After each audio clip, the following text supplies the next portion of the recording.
बंदी छोड़ सतगुरु रामपाल जी परमेश्वर जी की जय हो। परम पिता परमात्मा सारी सृष्टि के रचनहार कुल मालिक असंख्य ब्रह्मांडों के स्वामी जगत गुरु तीनों लोकों में प्रवेश करके सबका धारण पोषण करने वाले राजाधिराज आत्माधार नाथों के नाथ देवों के देव महादेव सर्वेश्वर महेश्वर मृत्युंजय अजरो अमर आदि अनादि सनातनी प्रभु जगत पिता जगदीश्वर श्री श्री 1008 की उपाधि के वास्तविक अधिकारी अकाल मूरत सौद स्वरूपी राम वासुदेव सर्वगतम ब्रह्म परम पूज्य प्रथम पूज्य परम संत परम पुरुष परम धनी परम दयालु सत्य कबीर हक्का कबीर अल्लाहु कबीर अल्लाहु अकबर बाखबर अल्लाह ताला जगत के तारणहार जगत के मुक्तिदाता जगत के जगन्नाथ हारे के सहारे हिंदुओं के राम मुसलमानों के अल्लाह सिखों के वाहिगुरु ईसाइयों के मसीह दया के सागर दयानिधि करुणा के सागर करुणानिधि स्वयंभू परिभू संकट मोचन कष्ट हरण मंगल करण दुख भंजन अविगत कबीर निर्विकार निर्विषम परमात्मा अलय अलेख सतगुरु आदि अनादि सतगुरु असली मर्यादा पुरुषोत्तम असली राम असली कृष्ण असली घनश्याम असली मुरारी राजाओं के राजा महाराजाओं के महाराजा शहंशाहों के शहंशाह सम्राटों के सम्राट भगवानों के भगवान अल्लाहों के अल्लाह प्रभुओं के प्रभु मसीहाओं के मसीह सच्चे वाहिगुरु बाबाओं के बाबा पीरों के पीर सेठों के सेठ जगत सेठ सावड़सा सेठ सर्वगुण संपन्न अनंत कोटि कलाओं के स्वामी अनंत कोटि ब्रह्मांडों के नायक योगियों में महायोगी ध्यानियों में महाध्यानी सिद्धों में परम सिद्ध ज्ञानियों में तत्वज्ञानी ब्रह्म ज्ञानी महाज्ञानी परम ज्ञानी सर्वश्रेष्ठ ज्ञानी विज्ञानी युवा कबीर समर्थ कबीर असमवात अमित ओजा सच्चे रहनुमा करीम अल्लाह सुभान अल्लाह दुनिया के अंतिम पैगंबर 8 सितंबर 1951 से गांव धनाना जिला सोनीपत हरियाणा भारतवर्ष की पावन भूमि पे प्रकट रियल कल्कि भगवान श्री नारायण साकार हरि श्री बाबा साहेब नूर अनंत परमात्मा सच्चे दरवे सच्चे बाखबर संत श्रोमणी सतगुरु रामपाल जी परमेश्वर जी के चरण कमल में आप और हम सभी भाई बहनों का अनंत कोटि दंडवत प्रणाम। सत्साई भाई और बहनों, बहुत बड़ी दया बहुत बड़ी मेहर पूज्य गुरुदेव भगवान की परमेश्वर रामपाल जी की जिनके शुभ आशीर्वाद से विशेष आशीर्वाद से उनके सत्संगों का संग्रह पवित्र पुस्तक ज्ञान गंगा के ऊपर वीडियो बनाने की श्रृंखला शुरू है। इसी श्रृंखला में आज हमारा ये 25वें नंबर का वीडियो है। पवित्र पुस्तक ज्ञान गंगा से हमें भक्ति और भगवान को लेकर अध्यात्म को लेकर बहुत कुछ जानने और समझने को मिल रहा है। भाई और बहनों, ये पवित्र पुस्तक ज्ञान गंगा सर्व धर्मों के धर्मशास्त्रों के ज्ञान से प्रमाणित है। इस पवित्र पुस्तक के अमृत ज्ञान में सुई की नोक रखने जितना भी नुक्स निकालने में किसी भी धर्म का कोई भी धर्म गुरु सक्षम नहीं है। यही वो पुस्तक है जिस पुस्तक के ज्ञान को पढ़कर समझकर यदि जगत गुरु तत्वदर्शी सतगुरु रामपाल जी परमेश्वर जी से नाम उपदेश लेकर आजीवन मर्यादा में रहकर भक्ति की जाए तो साधक का तो मोक्ष होगा ही होगा, साथ में उसकी 101 पीढ़ियों का उद्धार भी होगा। तो भाई और बहनों, ऐसा मौका कोई अज्ञानी कोई मंदबुद्धि व्यक्ति ही चूकेगा जो इतने सहज में हमें मोक्ष प्राप्ति का सुअवसर इस घोर कलयुग में प्राप्त हो रहा है। तो भाई और बहनों, इस पवित्र पुस्तक को समझने के लिए सबसे पहले हमने सृष्टि रचना को समझना पड़ेगा, क्योंकि सृष्टि रचना भक्ति मार्ग की मास्टर की है। सृष्टि रचना को समझे बिना हम अध्यात्म में सफल नहीं हो पाएंगे, हम भक्ति मार्ग में आगे नहीं बढ़ पाएंगे। तो सृष्टि रचना के ऊपर पहले बहुत ज़्यादा वीडियो बन चुके हैं। यदि आप जिन्हें अभी तक पवित्र पुस्तक ज्ञान गंगा के ऊपर बन चुके पहले के वीडियो नहीं देखे हैं तो आपने प्रत्येक वीडियो को शुरुआत से देखना चाहिए। तो भाई और बहनों, सृष्टि रचना में सतगुरु रामपाल जी ने हमें जो जो बताया और दिखाया, आज हमारे धर्मों के धर्म ग्रंथ उसका समर्थन कर रहे हैं। साथ में पूर्ण संत की क्या पहचान है, तत्वदर्शी संत की क्या पहचान है, गीता जी में कहाँ कहाँ इस बात का प्रमाण है, आप और हमें इन सब बातों की इस जानकारी इस पवित्र पुस्तक ज्ञान गंगा से हुई है। साथ में बहुत सारे भविष्य वक्ता हैं जिन्होंने सतगुरु रामपाल जी को लेकर वर्तमान समय को ध्यान में रखते हुए भविष्यवाणियाँ की हैं। उन तमाम भविष्यवाणियों पर सतगुरु रामपाल जी बिल्कुल खरे उतरते हैं। तो हमें यहाँ भी विश्वास हो जाता है कि हम जिस सतभक्ति मार्ग पर लगे हैं और जिस सतभक्ति मार्ग के प्रणेता सतगुरु रामपाल जी हैं, तो मोक्ष प्राप्ति में हमें किसी प्रकार का कोई भी धोखा नहीं है। अब भाई और बहनों, अध्यात्म को और अच्छे से जानने के लिए, क्योंकि हमारे धर्म शास्त्र अध्यात्म का मूल है और धर्म शास्त्रों से ही हमें विश्वास होगा कि वास्तव में जो सतज्ञान वर्तमान में सतगुरु रामपाल जी दे रहे हैं, ये सतज्ञान तो लगभग हमारे सभी सदग्रंथों में पहले से वर्णित है, परंतु हमारे धर्म गुरु तत्व ज्ञान के अभाव में हमें निष्कर्ष निकाल कर नहीं दे पाए कि वास्तव में परमात्मा कौन है, कैसा है, कहाँ रहता है, भक्ति की शुरुआत कैसे होती है, गुरु बनाना कितना आवश्यक है। इन तमाम बातों की जानकारी हमारे धर्मगुरु हमें नहीं दे पाए।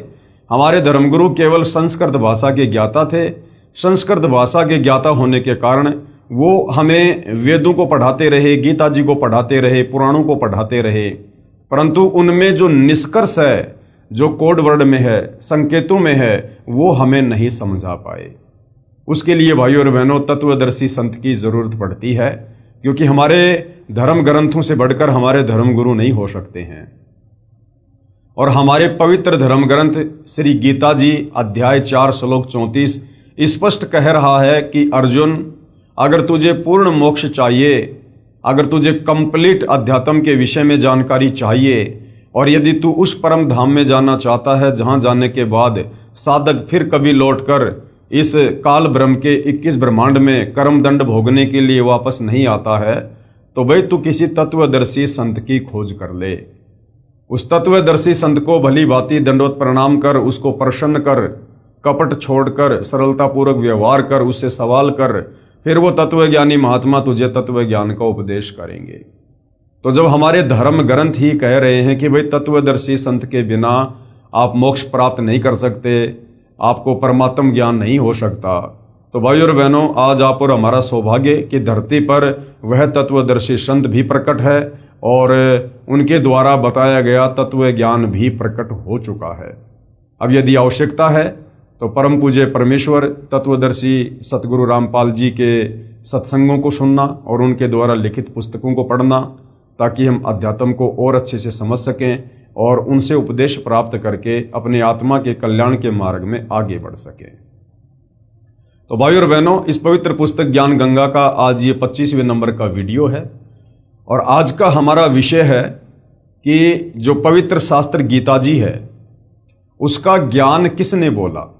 ये तो हम सबको पता है कि पवित्र गीता जी का ज्ञान लगभग आज से 5000 वर्ष पहले, जब कुरुक्षेत्र के मैदान में महाभारत का युद्ध हो रहा था, उस समय बोला गया था।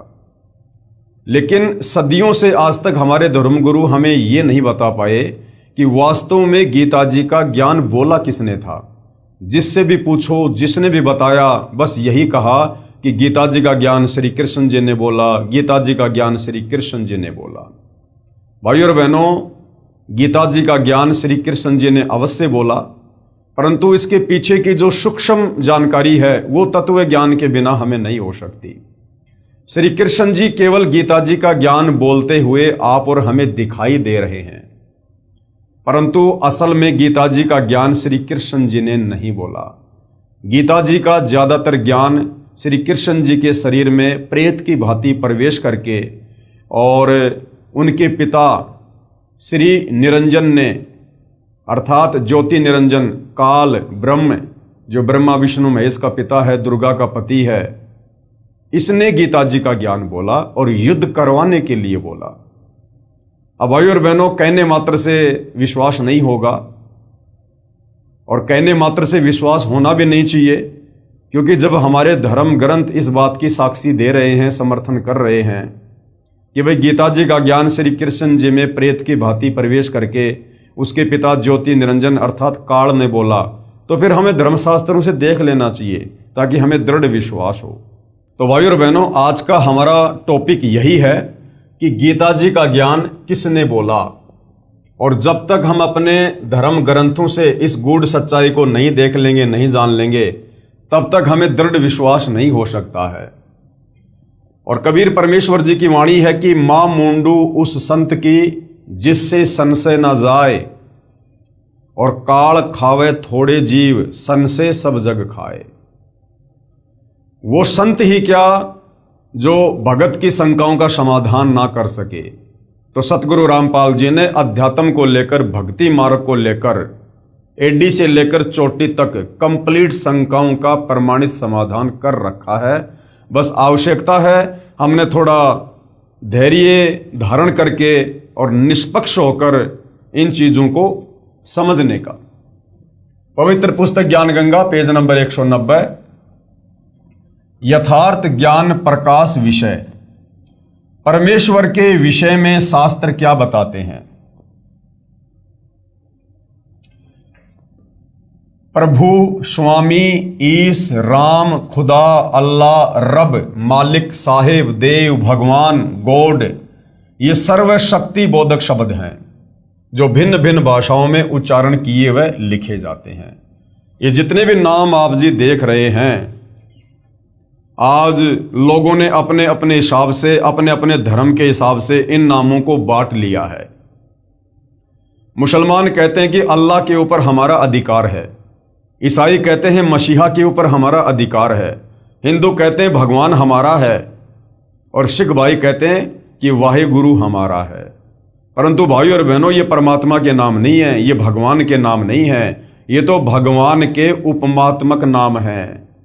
जैसे हमारे देश के प्रधानमंत्री जी का जो पद है उसका नाम है प्रधानमंत्री, लेकिन उनके शरीर का नाम कुछ और है। जैसे वर्तमान में सन 2026 में श्री नरेंद्र मोदी हमारे भारत देश के प्रधानमंत्री हैं, तो उनके शरीर का जो वास्तविक नाम है वो है नरेंद्र मोदी, लेकिन उनकी जो उपमात्मक पदवी का नाम है वो है प्रधानमंत्री।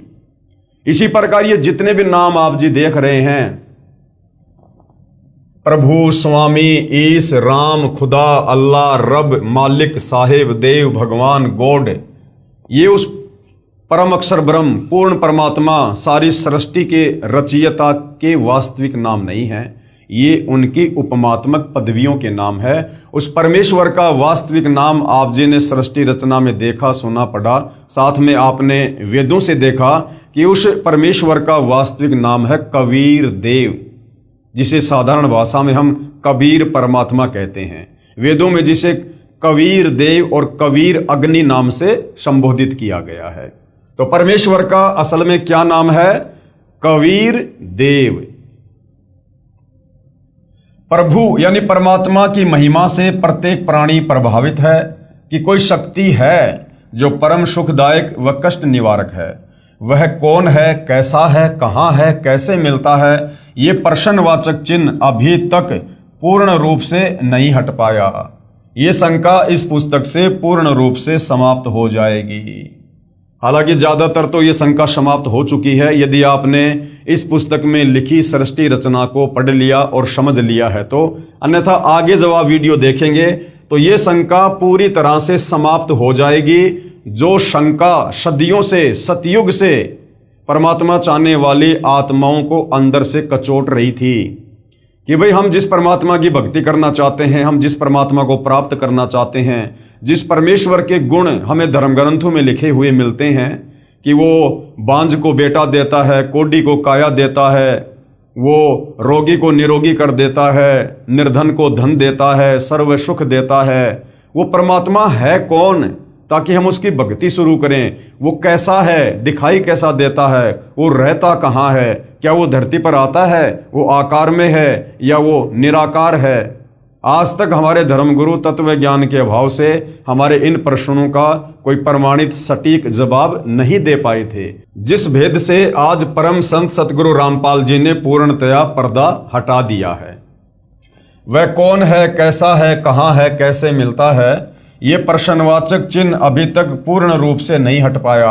ये शंका इस पुस्तक के पूर्ण रूप से समाप्त हो जाएगी।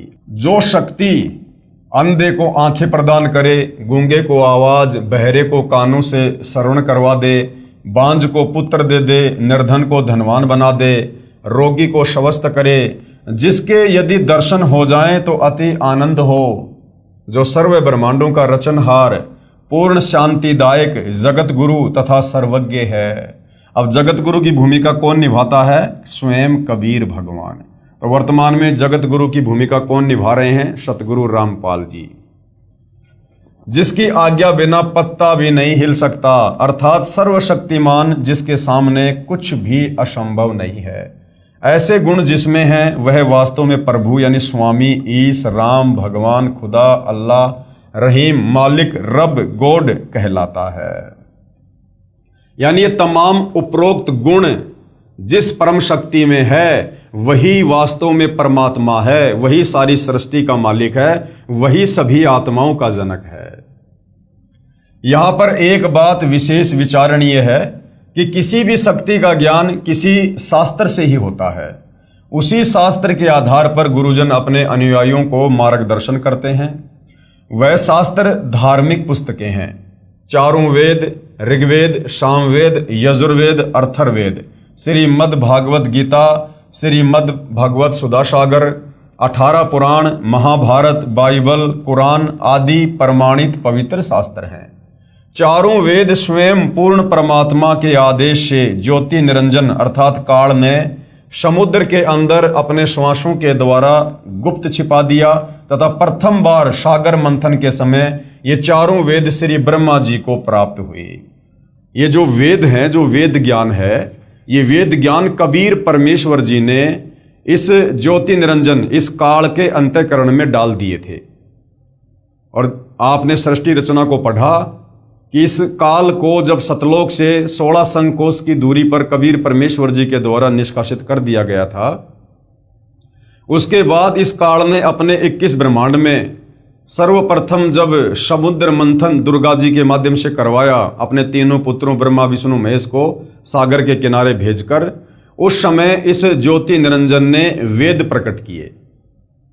और उन वेदों में से ज्यादातर ज्ञान जो सतलोक के विषय में था, इस काल की गलतियों के विषय में था, इसके पाखंड के विषय में था, वो ज्ञान ज्यादातर इसने समाप्त कर दिया था।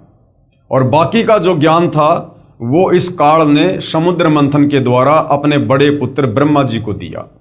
ब्रह्मा जी ने वेदों को पढ़ा और जैसा भी उसे ज्ञान हुआ वो ज्ञान उन्होंने आगे अपने वंशजों को दिया, ब्राह्मणों को दिया, धर्म गुरुओं को दिया, और वो ज्ञान सदियों से धर्म गुरुओं के द्वारा समाज में फैलाया गया है। तो भाई और बहनों, इन 4 वेदों में भक्ति और भगवान को लेकर कंप्लीट ज्ञान नहीं है। वो कंप्लीट ज्ञान जो इस काल के द्वारा नष्ट कर दिया गया, उसी कंप्लीट ज्ञान को देने के लिए कबीर परमात्मा सतलोक से चलकर तत्वदर्शी संत की, जगत गुरु की भूमिका करते हुए इस पृथ्वी पर प्रकट होते हैं। जो ब्रह्मा जी क्षर पुरुष के ज्येष्ठ पुत्र हैं, क्षर पुरुष यानी ये काल, ये ब्रह्मा इस ब्रह्म का बड़ा लड़का है। तो ब्रह्मा ने वेद पढ़े तथा जैसा समझा उसी आधार पर संसार में ज्ञान का प्रचार अपने वंशजों ऋषियों के द्वारा करवाया। पूर्ण परमात्मा ने 5वां सौषम यानी सूक्ष्म वेद भी ब्रह्म यानी काल को दिया था, जो इस ज्योति निरंजन ने अपने पास गुप्त रखा तथा उसे समाप्त कर दिया। क्योंकि उस 5वें वेद में, सूक्ष्म वेद में, जिसको सौषम वेद भी कहते हैं, उसमें कंप्लीट जानकारी थी सतलोक वापस जाने की, पूरी सृष्टि रचना की, कंप्लीट मूल ज्ञान था। लेकिन इस काल ने डर कर उस ज्ञान को समाप्त कर दिया, क्योंकि इसको 1 लाख मानव शरीरधारी आत्माओं के शरीर से निकली वासना को खाने का श्राप लगा हुआ है। तो काल ने यह सोचकर यदि सभी लोग इस तत्व ज्ञान से परिचित हो गए तो मेरे लोक में फिर यहाँ कोई नहीं रहेगा और सब के सब वापस सतलोक को चले जाएंगे। तो इस भय से, इस डर से इस काल ने परमात्मा के द्वारा दिए गए उस मूल ज्ञान को, सूक्ष्म ज्ञान को छुपा दिया, नष्ट कर दिया, और बाकी का जो साधारण ज्ञान था, जिसमें केवल इस काल तक की ही ज्यादातर जानकारी है, इस काल की भक्ति तक की ही जानकारी है, और बहुत कम आंशिक जानकारी उस कबीर परमेश्वर की है, उस ज्ञान को इसने अपने पुत्र ब्रह्मा को दे दिया। कुछ समय उपरांत अर्थात 1 कल्प यानी 1000 चतुर्युग के बाद, 1 कल्प कहो चाहे 1000 चतुर्युग कहो, ये इस काल के बड़े बेटे ब्रह्मा जी का एक दिन है। यानी ब्रह्मा जी का जो जीवन है वो इतना लंबा है कि 1000 चतुर्युग केवल इसका एक दिन है। वैसे तो 1008 चतुर्युग का ब्रह्मा जी का एक दिन होता है और 1008 चतुर्युग ही ब्रह्मा जी की रात्रि होती है, लेकिन गुरुदेव भगवान इसको आसानी से समझाने के लिए 1000 चतुर्युग कह देते हैं। कुछ समय उपरांत अर्थात एक कल्प अर्थात 1000 चतुर्युग के बाद 3 लोक, पृथ्वीलोक, स्वर्गलोक, पाताल लोक के सर्व प्राणी प्रलय अर्थात विनाश हो जाते हैं। यानी जब ब्रह्मा जी का दिन होता है तो ये 3 लोक की सृष्टि चलती है और जैसे ही ब्रह्मा जी का दिन समाप्त होता है, रात्रि शुरू होती है, उस समय यहां पर प्रलय हो जाता है, विनाश हो जाता है 3 लोकों में।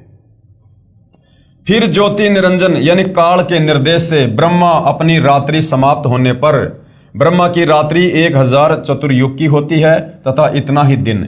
जब दिन प्रारंभ होता है तो रजोगुण से प्रभावित करके प्राणियों की उत्पत्ति तीनों लोकों में शुरू करता है।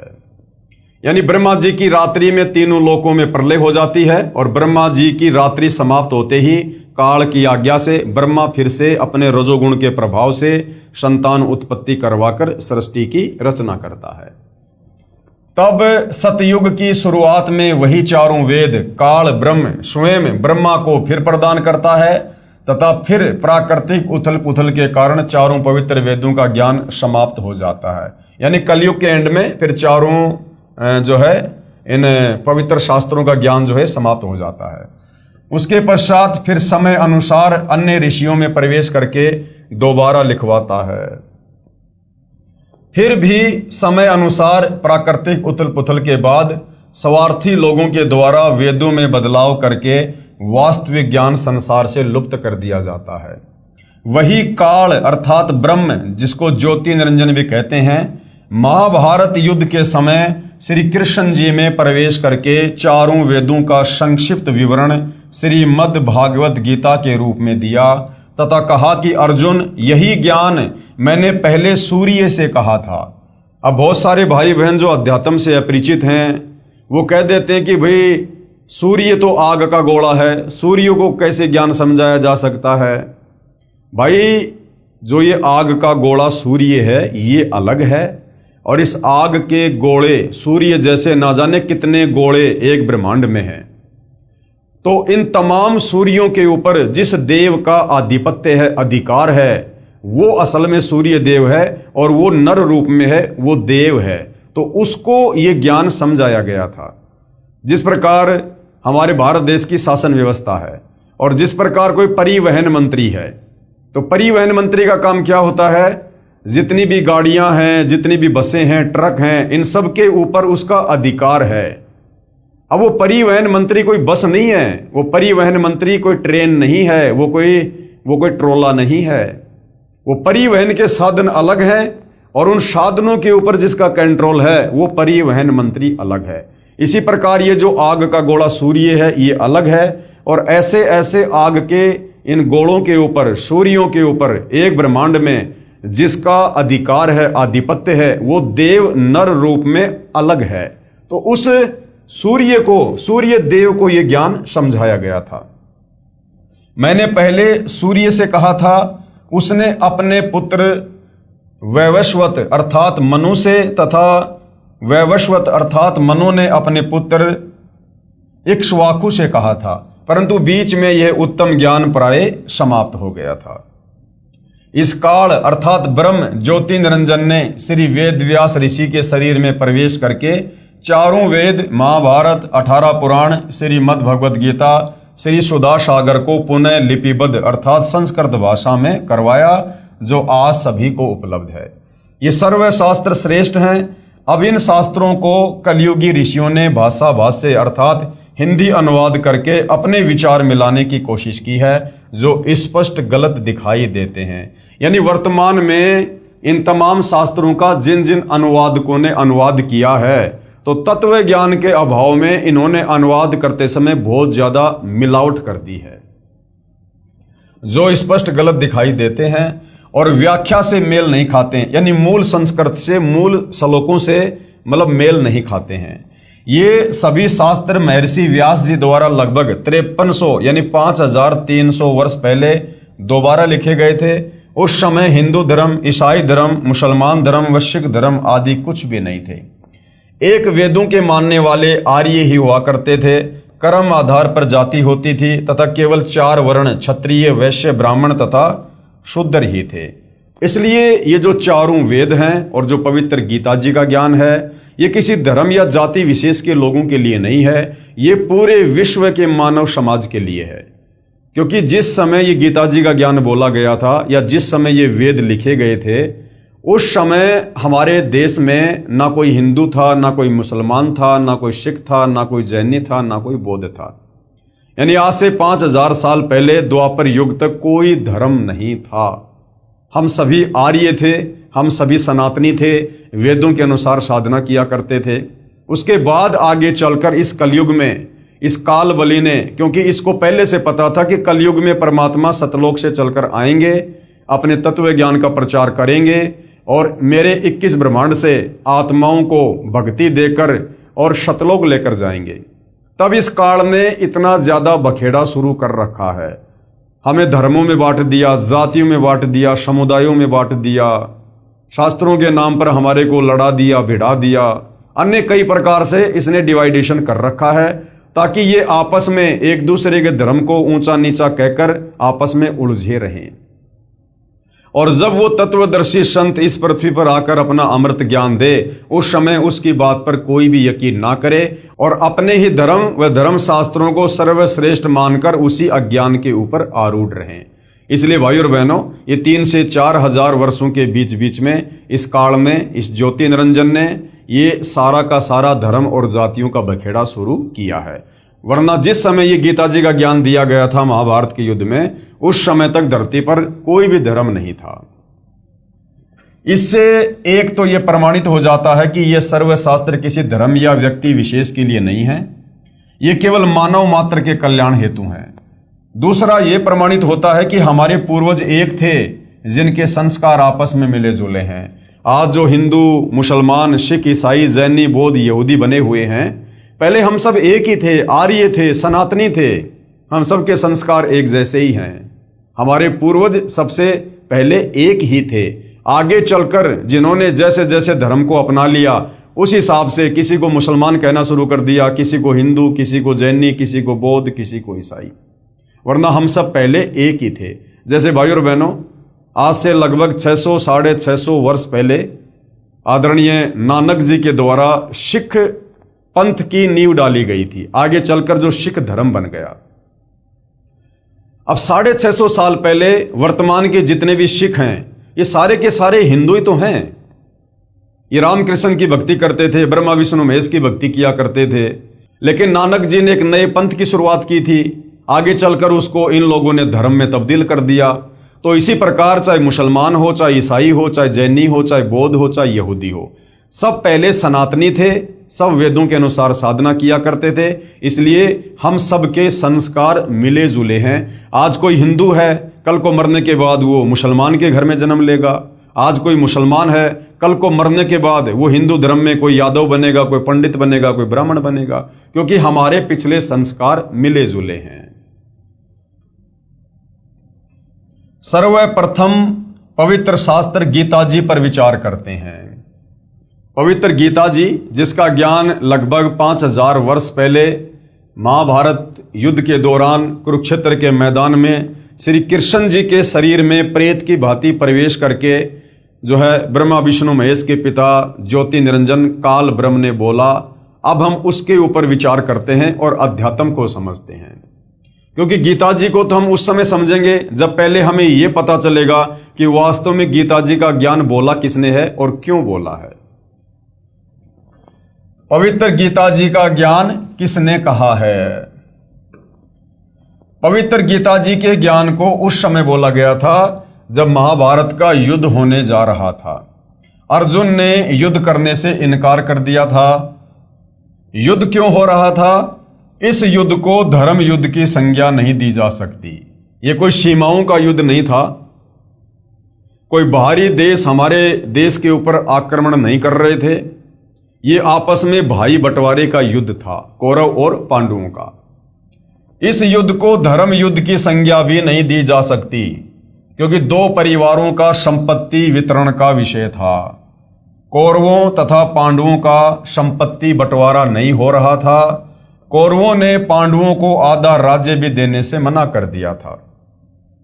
दोनों पक्षों का बीच बचाव करने के लिए भगवान श्री कृष्ण जी 3 बार शांति दूत बनकर गए, परंतु दोनों ही पक्ष कौरव और पांडव अपनी अपनी जिद पर अटल थे। श्री कृष्ण जी ने युद्ध से होने वाली हानि से भी परिचित कराते हुए कहा कि ना जाने कितनी बहन विधवा होंगी, ना जाने कितने बच्चे अनाथ होंगे, महापाप के अतिरिक्त कुछ नहीं मिलेगा।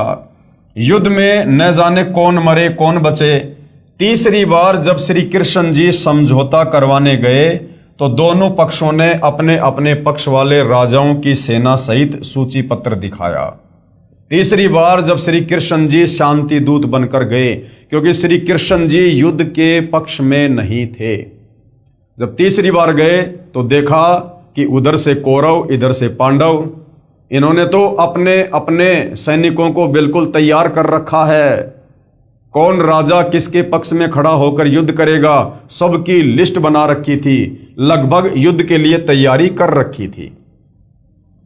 तथा कहा कि इतने राजा हमारे पक्ष में हैं तथा इतने हमारे पक्ष में। जब श्री कृष्ण जी ने देखा कि दोनों ही पक्ष टस से मस नहीं हो रहे हैं, युद्ध के लिए तैयार हो चुके हैं, तब श्री कृष्ण जी ने सोचा कि एक दाव और है, वो भी आज लगा देता हूं। श्री कृष्ण जी ने सोचा कि कहीं पांडव मेरे संबंधी होने के कारण अपनी जिद इसलिए ना छोड़ रहे हों कि श्री कृष्ण जी तो हमारे साथ हैं, विजय हमारी होगी। क्योंकि श्री कृष्ण जी की बहन सुभद्रा जी का विवाह श्री अर्जुन से हुआ था, यानी श्री कृष्ण जी सांसारिक नाते में अर्जुन का साड़ा था।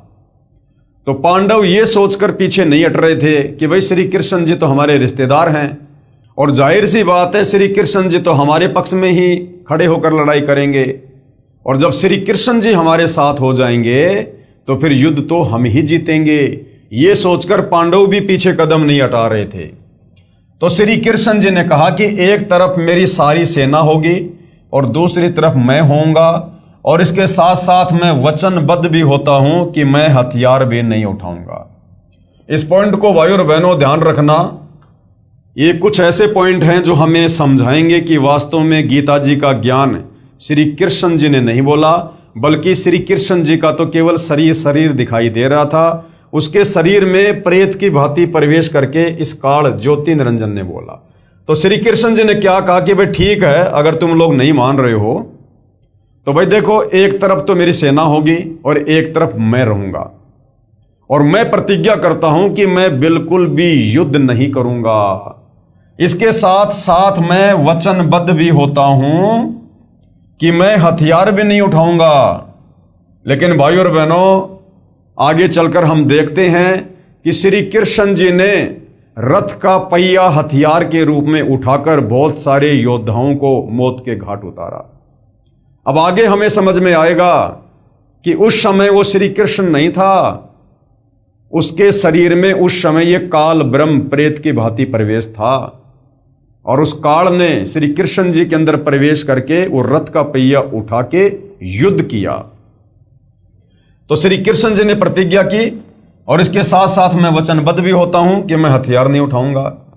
इस घोषणा से पांडवों के पैरों के नीचे की जमीन खिसक गई। अब पांडवों ने सोचा भाई ये तो अनर्थ हो गया, हम तो श्री कृष्ण जी के ऊपर ही फूल रहे थे, पैर पीट रहे थे कि भाई श्री कृष्ण जी हमारे साथ में हैं, ये 3 लोक के भगवान हैं, और ये जिधर हो जाएंगे विजय उनकी होगी, और ये कह रहे हैं कि भाई मैं तो हथियार नहीं उठाऊंगा, तो बताओ फिर तो हम युद्ध हारेंगे ही हारेंगे। उनको लगा कि अब हमारी पराजय निश्चित है। तो पांडवों ने सोचा कि अब हमारी हार पक्की है। ये विचार करके 5 पांडव ये कहकर सभा से बाहर गए कि हम कुछ विचार कर लें। कुछ समय उपरांत श्री कृष्ण जी को सभा से बाहर आने की प्रार्थना की। श्री कृष्ण जी के बाहर आने पर पांडवों ने कहा कि हे भगवान, हमें 5 गांव दिलवा दो, हम युद्ध नहीं करना चाहते, हमारी इज्जत भी रह जाएगी, और आप चाहते हैं कि युद्ध ना हो, ये भी टल जाएगा। अब पांडवों ने देखा भैया युद्ध तो जीत नहीं पाएंगे, श्री कृष्ण जी तो हथियार उठाएंगे नहीं, तो हार पक्की है। तो अंत में पांचों पांडवों ने कहा कि भगवान आप हमें दुर्योधन से केवल 5 गांव दिलवा दो, उन गांवों से टैक्स वगैरह लेके और हम अपना जीवन यापन कर लेंगे। हम युद्ध नहीं चाहते, ना हम इसका बाकी राज्य चाहते। पांडवों के इस फैसले से श्री कृष्ण जी बहुत प्रसन्न हुए तथा सोचा कि बुरा समय टल गया। लेकिन भाई और बहनों, ये काल बलि ये बुरा समय टलने नहीं देता है। ये युद्ध इस काल में करवाना था, क्योंकि इसको अपने भोजन का प्रबंध करना होता है। इसको प्रतिदिन 1 लाख मानव शरीरधारी आत्माओं का जो है भोजन करना पड़ता है।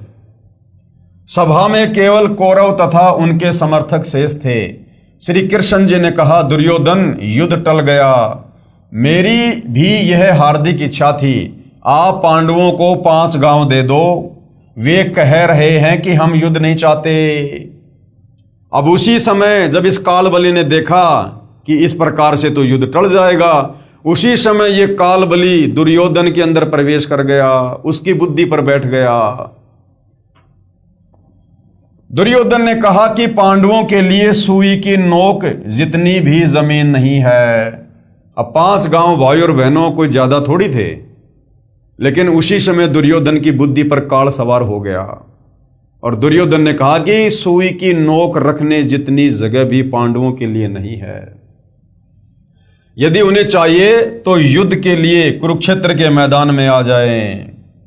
इस बात से श्री कृष्ण जी ने नाराज होकर कहा कि दुर्योधन तो इंसान नहीं शैतान है। कहां आधा राज्य और कहां 5 गांव, मेरी बात मान ले, 5 गांव दे दे। श्री कृष्ण जी से नाराज होकर दुर्योधन ने सभा में उपस्थित योद्धाओं को आज्ञा दी कि श्री कृष्ण को पकड़ो तथा कारागार में डाल दो। आज्ञा मिलते ही योद्धाओं ने श्री कृष्ण जी को चारों तरफ से घेर लिया। अब ये पॉइंट भी ध्यान रखना भाई और बहनों, आगे काम आएगा। तब श्री कृष्ण जी ने क्या किया? श्री कृष्ण जी ने अपना विराट रूप दिखाया। यानी श्री कृष्ण जी जो कि विष्णु जी हैं, इन्होंने अपना विराट रूप, अपना तेजोमय रूप दिखाया इन्होंने, जिसके तेज के आगे सर्व योद्धाओं की आंखें चक्काचौंध हो गई। उस तेज को वो सहन नहीं कर पाए और इधर उधर छुपने लगे। अर्थात तीसरी बार जब श्री कृष्ण जी पांडवों और कौरवों के बीच में शांति दूत बनकर गए कि युद्ध ना हो, उस समय दुर्योधन की जिद पर फिर श्री कृष्ण जी ने अपना विराट रूप दिखाया। इस बात को याद रखना। श्री कृष्ण जी ने अपना विराट रूप दिखाया, जिस कारण से सभी योद्धा और कौरव डरकर कुर्सियों के नीचे घुस गए तथा शरीर के तेज प्रकाश से आंखें बंद हो गई। श्री कृष्ण जी वहां से निकल गए। अब गुरुदेव कहते हैं, आओ विचार करें। उपरोक्त विराट रूप दिखाने का प्रमाण संक्षिप्त महाभारत गीता प्रेस गोरखपुर से प्रकाशित में प्रत्यक्ष है। जब कुरुक्षेत्र के मैदान में पवित्र गीता जी का ज्ञान सुनाते समय अध्याय 11 श्लोक 32 में पवित्र गीता बोलने वाला प्रभु कह रहा है कि अर्जुन, मैं बढ़ा हुआ काल हूं, अब सर्व लोकों को खाने के लिए प्रकट हुआ हूं, प्रवर्त हुआ हूं, प्रकट हुआ हूं। गीता जी अध्याय 11 श्लोक नंबर 32। महाभारत का युद्ध, दोनों तरफ सेनाएं हैं, सभी योद्धाएं हैं। बीच में श्री कृष्ण जी और अर्जुन जी रथ को लेकर खड़े हैं और गीता जी का उपदेश दिया जा रहा है। अब गीता जी अध्याय 11 श्लोक 32 क्या कह रहा है? जिसे दुनिया श्री कृष्ण समझ रही है, उसके अंदर प्रेत की भांति प्रवेश करके ये काल ब्रह्म क्या कह रहा है कि अर्जुन, गीता अध्याय 11 श्लोक 32 कि अर्जुन, मैं काल हूं, काल, और मैं सभी को खाने के लिए अभी अभी प्रवर्त यानी प्रकट हुआ हूं। अब विचार करो भाई और बहनों, श्री कृष्ण जी ये बात क्यों बोलेंगे कि मैं काल हूं? उससे पहले श्री कृष्ण जी ने कभी नहीं कहा अपने जीवन काल में कि मैं काल हूं। और श्री कृष्ण जी तो काल थे भी नहीं। श्री कृष्ण जी को देखकर तो पशु पक्षी भी, नर और नारी भी जो है बड़े आनंदित होते थे, बड़े प्यार प्रेम से रहा करते थे। और ना महाभारत के युद्ध के बाद कभी श्री कृष्ण जी ने कहा कि मैं काल हूं, क्योंकि उस समय श्री कृष्ण जी के शरीर में यह काल प्रवेश था। और कह रहा कि मैं अभी अभी परवर्त यानी प्रकट हुआ हूं, अभी अभी, जबकि श्री कृष्ण जी तो वहां पर पहले से ही थे। फिर ये क्यों कह रहा है कि मैं अभी अभी प्रकट हुआ हूं? क्योंकि उस समय श्री कृष्ण जी के शरीर में प्रेत की भांति ये काल प्रकट हुआ, इसलिए वो काल कह रहा कि भाई मैं तो अभी अभी प्रकट हुआ हूं। जो तू युद्ध नहीं करना चाह रहा ना, कि मैं युद्ध नहीं करना चाहता, मैं तो भिक्षा का अन्न खाकर अपना गुजारा कर लूंगा, मैं किसको मारूं, सामने मेरे तो यार दोस्त मित्र रिश्तेदार भाई बंधु हैं। तो काल ने देखा भैया अगर अर्जुन पीछे हट गया तो इसका मतलब कोई भी पांडव हथियार नहीं उठाएगा, फिर मेरे भोजन का इंतजाम कैसे होगा? तो उसी समय श्री कृष्ण जी के शरीर में यह काल प्रवेश करता है और इस अर्जुन को अपना विराट रूप दिखाता है, काल रूप दिखाता है, जिससे अर्जुन डर जाता है और कहता अर्जुन मैं काल हूं और अभी अभी प्रकट हुआ हूं। जबकि श्री कृष्ण जी तो वहां पर पहले से ही उपस्थित थे, लेकिन उस समय यह काल उसके अंदर प्रवेश करके प्रकट हुआ, इसलिए कह रहा कि मैं तो अभी अभी प्रकट हुआ हूं। गीता अध्याय 11 श्लोक 32 में पवित्र गीता बोलने वाला प्रभु यानी काल कह रहा है कि अर्जुन मैं बढ़ा हुआ काल हूं, अब सर्व लोकों को खाने के लिए प्रकट हुआ हूं। जरा सोचिए कि श्री कृष्ण जी तो पहले से ही अर्जुन जी के साथ में थे। यदि पवित्र गीता जी के ज्ञान को श्री कृष्ण जी बोल रहे होते तो ये नहीं कहते कि मैं अभी परवर्त यानी प्रकट हुआ हूं, क्योंकि वो तो पहले से थे। श्री कृष्ण जी काल नहीं थे जो कह रहे हैं ना कि मैं काल हूं, अध्याय 11 श्लोक 32 में कि अर्जुन मैं काल हूं। श्री कृष्ण जी काल नहीं थे, उनके दर्शन मात्र से मनुष्य पशु गाय आदि प्रसन्न होकर श्री कृष्ण जी के पास आकर प्यार पाते थे। क्या काल के पास आकर कोई प्रसन्न रह सकता है? उसकी तो शकल से भी डर लगे। जिनके दर्शन बिना गोपियों का खाना पीना छूट जाता था, इसलिए काल कोई और शक्ति है, वह श्री कृष्ण जी के शरीर में प्रेतवत यानी भूत की तरह प्रवेश करके और पवित्र श्रीमद् भगवत गीता जी के ज्ञान रूप में चारों पवित्र वेदों का सार बोल गया। उसकी 1000 भुजाएं हैं, किसकी? काल की। देखो श्री कृष्ण जी जब इस धरती पर प्रकट हुए तो एक मनुष्य रूप में प्रकट हुए, और वैसे ये श्री विष्णु जी हैं, तो श्री विष्णु जी 16 कला के भगवान हैं और ज्यादा से ज्यादा इनकी 4 भुजा हैं। जबकि गीता जी का ज्ञान देते समय खुद कह रहा है, जब उसको इस काल ने श्री कृष्ण जी में प्रवेश करके अर्जुन को अपना विराट रूप दिखाया, तो अर्जुन ने देखा कि ये तो 1000 भुजा वाला भगवान है, और अर्जुन खुद कह रहा कि हे सहस्त्रा बाहु, अर्थात 1000 भुजा वाले भगवान। अरे भैया श्री कृष्ण या श्री विष्णु जी तो केवल 4 भुजा रख सकते हैं, इससे ज्यादा नहीं बना सकते, कम से कम 2 और ज्यादा से ज्यादा 4। जबकि अर्जुन कह रहा कि हे सहस्त्रा बाहु, 1000 भुजा वाले भगवान, तो 1000 कला का स्वामी ये काल है, ये 1000 भुजा बना सकता है, 1000 मुंह लगा सकता है। तो महाभारत के युद्ध में श्री कृष्ण जी के शरीर में प्रवेश करके ये काल बोल रहा है। उसकी 1000 भुजाएं हैं, किसकी? काल की। श्री कृष्ण जी श्री विष्णु जी के अवतार थे, जिनकी मात्र 4 भुजाएं हैं। फिर अध्याय 11 श्लोक 21 व 46 में अर्जुन कह रहा है कि भगवान आप तो ऋषियों देवताओं तथा सिद्धों को भी खा रहे हो, जो आपका ही गुणगान पवित्र वेदों के मंत्रों द्वारा उच्चारण कर रहे हैं। अब पहली बात तो श्री कृष्ण जी के भक्तों को, श्री विष्णु जी के भक्तों को विचार करना चाहिए।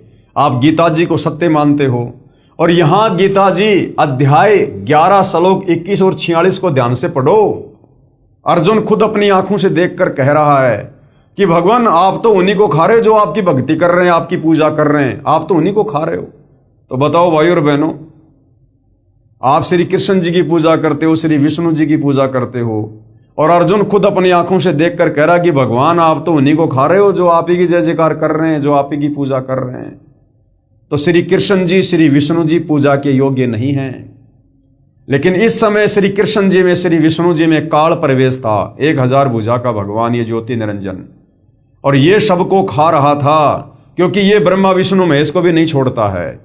जब उनका समय पूरा होता है तो ये उनको भी तपतशिला पर भून भून के खाता है, क्योंकि इसको प्रतिदिन 1,00,000 मानव शरीरधारी आत्माओं के शरीर से निकली वासना खाने का श्राप लगा हुआ है। आप तो ऋषियों, देवताओं तथा सिद्धों को भी खा रहे हो। ये गीता अध्याय 11 श्लोक 21 और 46 में आप जी देख सकते हो।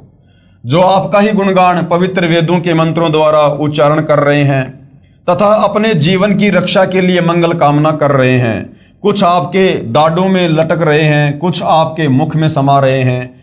हे सहस्त्राबाहु, अर्जुन क्या कह रहा है? हे सहस्त्राबाहु, हे 1000 भुजा के भगवान। अगर श्री कृष्ण जी होते तो श्री कृष्ण जी तो भैया ज्यादा से ज्यादा 4 भुजा बना सकते हैं, क्योंकि ये विष्णु जी हैं, इससे ज्यादा नहीं। फिर 1000 भुजा कौन दिखा रहा है अर्जुन को? ये काल श्री कृष्ण जी में प्रवेश करके। हे सहस्त्राबाहु यानी 1000 भुजा के भगवान, अर्थात 1000 भुजा वाले भगवान, आप अपने उसी चतुर्भुज रूप में आइए। यानी अर्जुन भी नहीं समझ पा रहा था कि ये मामला क्या हो रहा है, तो अर्जुन डर गया और कहा कि भगवान आप अपने विष्णु रूप में दर्शन दीजिए, 4 भुजा वाले रूप में दर्शन दीजिए।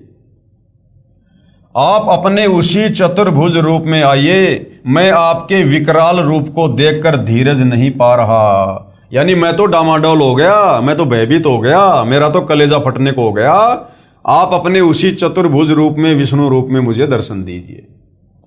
अध्याय 11 श्लोक 47 में पवित्र गीता जी को बोलने वाला प्रभु काल कह रहा है कि हे अर्जुन, यह मेरा वास्तविक काल रूप है, जिसे तेरे अतिरिक्त पहले किसी ने नहीं देखा। क्योंकि इसने सौगंध खा रखी है कि किसी भी प्रकार की भक्ति से, जप से, तप से कोई मेरे काल रूप का दर्शन नहीं कर सकता। इसने दुर्गा को कह दिया था कि दुर्गा, आज के बाद मैं किसी को अपने वास्तविक काल रूप में दर्शन नहीं दूंगा। यदि आपने सृष्टि रचना पढ़ी है तो आपको समझ आ रहा होगा। अब विचार करना भाइयों और बहनों, यहां पर गीता जी अध्याय 11 श्लोक 47 आप जी नोट कर सकते हो, देख सकते हो पवित्र गीता जी में। गीता अध्याय 11 श्लोक 47 में पवित्र गीता जी को बोलने वाला ये प्रभु काल कह रहा है कि हे अर्जुन, ये मेरा वास्तविक काल रूप है, जिसे तेरे अतिरिक्त पहले किसी ने नहीं देखा। अब विचार करो भाइयों और बहनों, यदि इस महाभारत के युद्ध के समय ये विराट रूप अगर श्री कृष्ण जी दिखा रहे होते, पहली बात तो श्री कृष्ण जी 1000 भुजा बना नहीं सकते, क्योंकि ये केवल 4 भुजा के भगवान हैं। और यदि ये ज्ञान श्री कृष्ण जी दे रहे होते तो ये बात कभी नहीं बोलते कि अर्जुन, तेरे अतिरिक्त पहले किसी ने नहीं देखा, कि मेरा ये विराट रूप तेरे अलावा पहले किसी ने नहीं देखा। जबकि थोड़ी देर पहले आपने देखा कि जब श्री कृष्ण जी तीसरी बार शांति समझौता करवाने के लिए दुर्योधन की सभा में गए, तो दुर्योधन ने नाराज होकर अपने सैनिकों को आदेश दिया कि श्री कृष्ण जी को बंदी बनाकर जेल में डाल दो।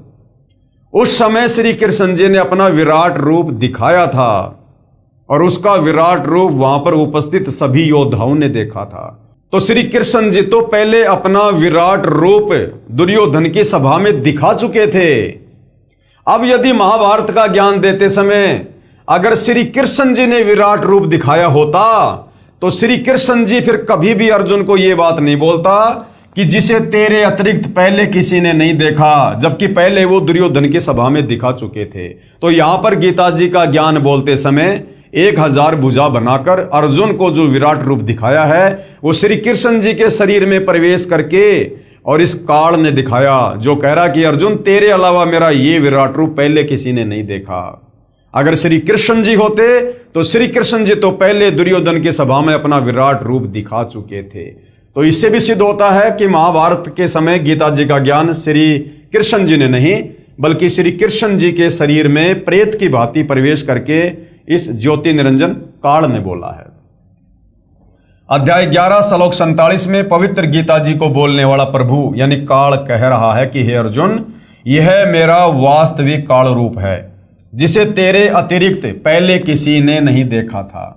उपरोक्त विवरण से एक तथ्य तो यह सिद्ध हुआ कि कौरवों की सभा में विराट रूप श्री कृष्ण जी ने दिखाया था, तथा यहां युद्ध के मैदान में विराट रूप काल श्री कृष्ण जी के शरीर में प्रेतवत प्रवेश करके अपना विराट रूप ये काल ने दिखाया था। नहीं तो ये नहीं कहता, नहीं तो श्री कृष्ण जी ये नहीं कहता कि ये विराट रूप तेरे अतिरिक्त पहले किसी ने नहीं देखा है, क्योंकि श्री कृष्ण जी अपना विराट रूप कौरवों की सभा में पहले ही दिखा चुके थे। अब भाइयों और बहनों, ये है सूक्ष्म ज्ञान, तत्व ज्ञान, जिसको कबीर परमेश्वर जी के अलावा धरती पर प्रकट होकर और कोई नहीं समझा सकता। उनके अलावा किसी की बुद्धि में ये सूक्ष्म ज्ञान नहीं आ सकता। तो हमारे पवित्र ग्रंथ गीता जी में सारी सच्चाई लिखी हुई है, लेकिन तत्व ज्ञान के अभाव से हमारे धर्मगुरु समझ नहीं पाए।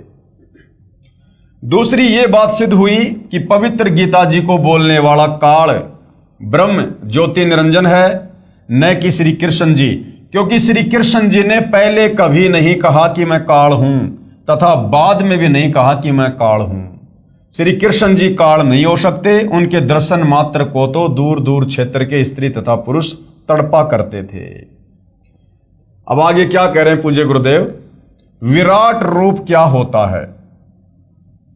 विराट रूप, आप दिन के समय या चांदनी रात्रि में जब आपके शरीर की छाया छोटी, लगभग शरीर जितनी लंबी हो या कुछ बड़ी हो, उस छाया के सीने वाले स्थान पर यानी छाती वाली जगह पर 2 मिनट तक एकटक देखिए, चाहे आंखों से पानी भी क्यों ना गिरे। फिर सामने आकाश की तरफ देखिए, आपको अपना ही विराट रूप दिखाई देगा, जो सफेद रंग का आसमान को छू रहा होगा। इसी प्रकार प्रत्येक मानव अपना विराट रूप रखता है, परंतु जिनकी भक्ति शक्ति ज्यादा होती है उनका उतना ही तेज अधिक होता जाता है। इसी प्रकार श्री कृष्ण जी भी पूर्व भक्ति शक्ति से सिद्धि युक्त थे। उन्होंने भी अपनी सिद्धि शक्ति से अपना विराट रूप प्रकट कर दिया, जो काल के तेजोमय शरीर यानी विराट से कम तेज का था। तीसरी बात यह सिद्ध हुई कि पवित्र गीता जी बोलने वाला प्रभु काल सहस्त्राबाहु अर्थात 1000 भुजा युक्त है, तथा श्री कृष्ण जी तो श्री विष्णु जी के अवतार हैं, जो 4 भुजा युक्त हैं। श्री विष्णु जी 16 कला युक्त हैं, तथा श्री ज्योति निरंजन अर्थात ये काल भगवान 1000 कला युक्त है। तो गीता जी अध्याय 11 श्लोक 47 में अपना काल रूप दिखाते समय जो 1000 भुजा दिखाई है, तो वो श्री कृष्ण जी नहीं थे, क्योंकि श्री कृष्ण जी विष्णु जी के अवतार हैं और विष्णु जी 16 कला के भगवान हैं। ये ज्यादा से ज्यादा 4 भुजा बना सकते हैं, इससे ज्यादा नहीं। तो 1000 भुजा वाला जिसने अर्जुन को महाभारत के युद्ध के समय विराट रूप में दर्शन दिए, वो कौन है? काल। तो गीता का ज्ञान किसने बोला? काल ने। क्यों बोला? महाभारत का युद्ध करवाने के लिए। जैसे एक बल्ब 60 वाट का होता है, एक बल्ब 100 वाट का होता है और एक बल्ब 1000 वाट का होता है। रोशनी सभी बल्बों की होती है, परंतु बहुत अंतर होता है। ठीक इसी प्रकार दोनों भगवानों की शक्ति, काल और श्री कृष्ण जी की, तथा विराट रूप का तेज भिन्न भिन्न था।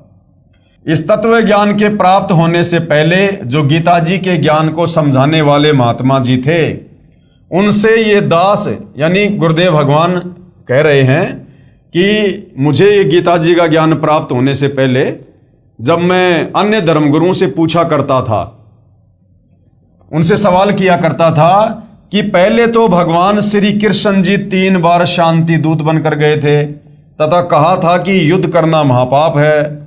जब श्री अर्जुन जी ने स्वयं युद्ध करने से मना करते हुए कहा कि हे देव की नंदन, मैं युद्ध नहीं करना चाहता, सामने खड़े सब जनों व नातियों तथा सैनिकों का होने वाला विनाश देखकर मैंने अटल फैसला कर लिया कि मुझे 3 लोक का राज्य भी प्राप्त हो तो भी मैं युद्ध नहीं करूंगा। कौन बोला? अर्जुन। मैं तो चाहता हूं कि मुझ निहत्थे को दुर्योधन आदि तीर से मार डालें, ताकि मेरी मृत्यु से युद्ध में होने वाला विनाश बच जाए। हे श्री कृष्ण, मैं युद्ध ना करके भिक्षा का अन्न खाकर भी निर्वाह करना उचित समझता हूं। हे कृष्ण, सौजनों को मारकर तो पाप को ही प्राप्त होंगे। मेरी बुद्धि काम करना बंद कर गई है। आप हमारे गुरु हो, क्योंकि श्री कृष्ण जी 5 पांडवों के गुरु थे, और मैं आपका शिष्य हूं। आप जो हमारे हित में हो वही सलाह दीजिए। परंतु मैं नहीं मानता हूं कि आपकी कोई भी सलाह मुझे युद्ध के लिए राजी कर पाएगी, अर्थात मैं युद्ध नहीं करूंगा। अर्जुन ने साफ साफ श्री कृष्ण जी को कह दिया था। इसका प्रमाण कहाँ है?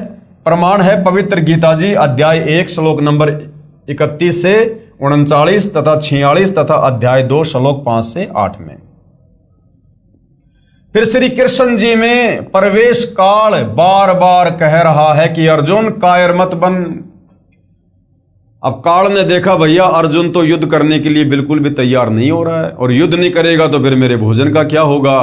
उसके बाद तुरंत श्री कृष्ण जी में ये काल प्रवेश कर जाता है।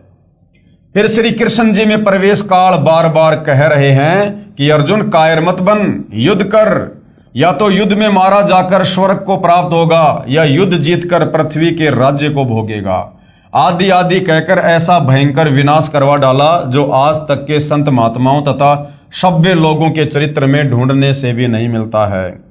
तब वे नादान गुरुजी नीम हकीम कहा करते थे कि अर्जुन क्षत्रिय धर्म को त्याग रहा था।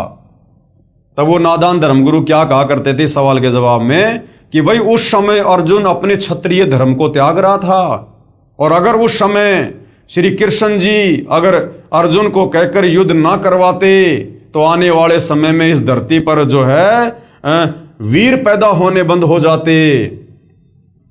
कि अर्जुन क्षत्रिय धर्म को त्याग रहा था, इससे क्षत्रित्व को हानि तथा सूरवीरता का सदा के लिए विनाश हो जाता। अर्जुन को क्षत्रिय धर्म पालन करवाने के लिए ये महाभारत का युद्ध श्री कृष्ण जी ने करवाया था। अब गुरुदेव कह रहे हैं कि पहले तो मैं उनकी इस नादानों वाली कहानी से चुप हो जाता था क्योंकि मुझे स्वयं ज्ञान नहीं था। अब भाई और बहनों ऐसी बात नहीं है कि गुरुदेव जी को ज्ञान नहीं था, लेकिन उस समय शास्त्र दिखाने का वो ठीक का समय नहीं आया था, इसलिए परमात्मा ऐसी ही लीला कर रहे थे। पुनर्विचार करें, भगवान श्री कृष्ण जी स्वयं क्षत्रिय थे। कंस के वध के उपरांत श्री अग्रसेन जी ने मथुरा की बागडोर अपने दोते श्री कृष्ण जी को संभाल दी। एक दिन नारद जी ने श्री कृष्ण जी को बताया कि निकट ही एक गुफा में एक सिद्धि युक्त राक्षस राजा मुचकंद सोया पड़ा है। वो 6 महीने सोता है तथा 6 महीने जागता है, और जागने पर 6 महीने युद्ध करता रहता है तथा 6 महीने सोने के समय यदि कोई उसकी निंद्रा भंग कर दे तो मुचकंद की आंखों से अग्निबाण छूटते हैं तथा सामने वाला तुरंत मृत्यु को प्राप्त हो जाता है। आप सावधान रहना, ये कहकर श्री नारद जी चले गए। कुछ समय के उपरांत श्री कृष्ण जी को छोटी उम्र में मथुरा के सिंहासन पर बैठा देखकर एक काल्यवन नामक राजा ने 18 करोड़ सेना लेकर मथुरा पर आक्रमण कर दिया। श्री कृष्ण जी ने देखा कि दुश्मन की सेना बहुसंख्या में है तथा न जाने कितने सैनिक मृत्यु को प्राप्त होंगे, क्यों न काल्यावन का वध मुचकंद से करवा दूं। ये विचार करके भगवान श्री कृष्ण जी ने काल्यावन को युद्ध के लिए ललकारा तथा युद्ध का मैदान छोड़कर क्षत्रिय धर्म को भूलकर विनाश टालना आवश्यक जानकर भाग लिए और उस गुफा में प्रवेश किया जिसमें मुचकंद सोया हुआ था। मुचकंद के शरीर पर अपना पीतांबर यानी वो पीली चद्दर डालकर श्री कृष्ण जी गुफा में गहरे जाकर छुप गए।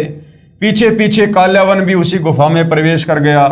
मुचकंद को श्री कृष्ण समझकर मुचकंद का पैर पकड़कर घुमा दिया तथा कहा कि कायर, तुझे छुपे हुए को थोड़े छोड़ूंगा। पीड़ा के कारण मुचकंद की निंद्रा भंग हुई, नेत्रों से अग्निबाण निकले तथा काल्यावन का वध हुआ। अब जो नादान धर्म गुरु सवाल करने पर कहा करते थे कि भाई अगर श्री कृष्ण जी अर्जुन को युद्ध के लिए तैयार नहीं करते तो आने वाले समय में क्षत्रित्व धर्म है वो नष्ट हो जाता, सूरवीरता नष्ट हो जाती। अब गुरुदेव ने यह कथा सुनाई है कि जब काल्यावन ने अपनी सेना लेकर मथुरा पर आक्रमण किया, उस समय मथुरा के राजा श्री कृष्ण जी थे।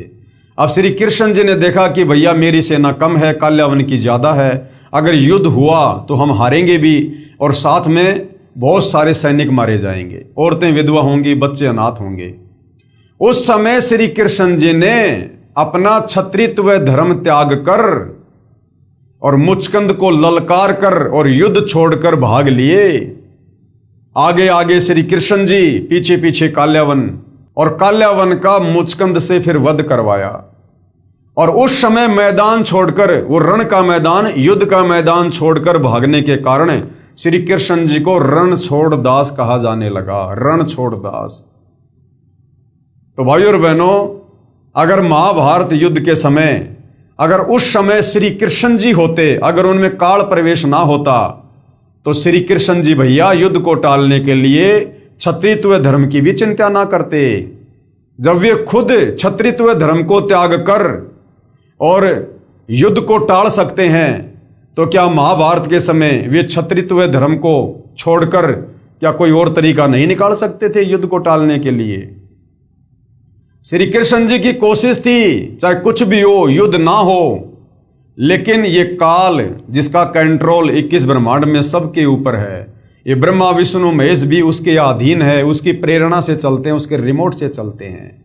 तो जैसा इस काल ने महाभारत के युद्ध में चाहा, वैसा ही श्री कृष्ण जी ने किया, अर्थात इसने श्री कृष्ण जी के शरीर में प्रवेश करके युद्ध करवाया।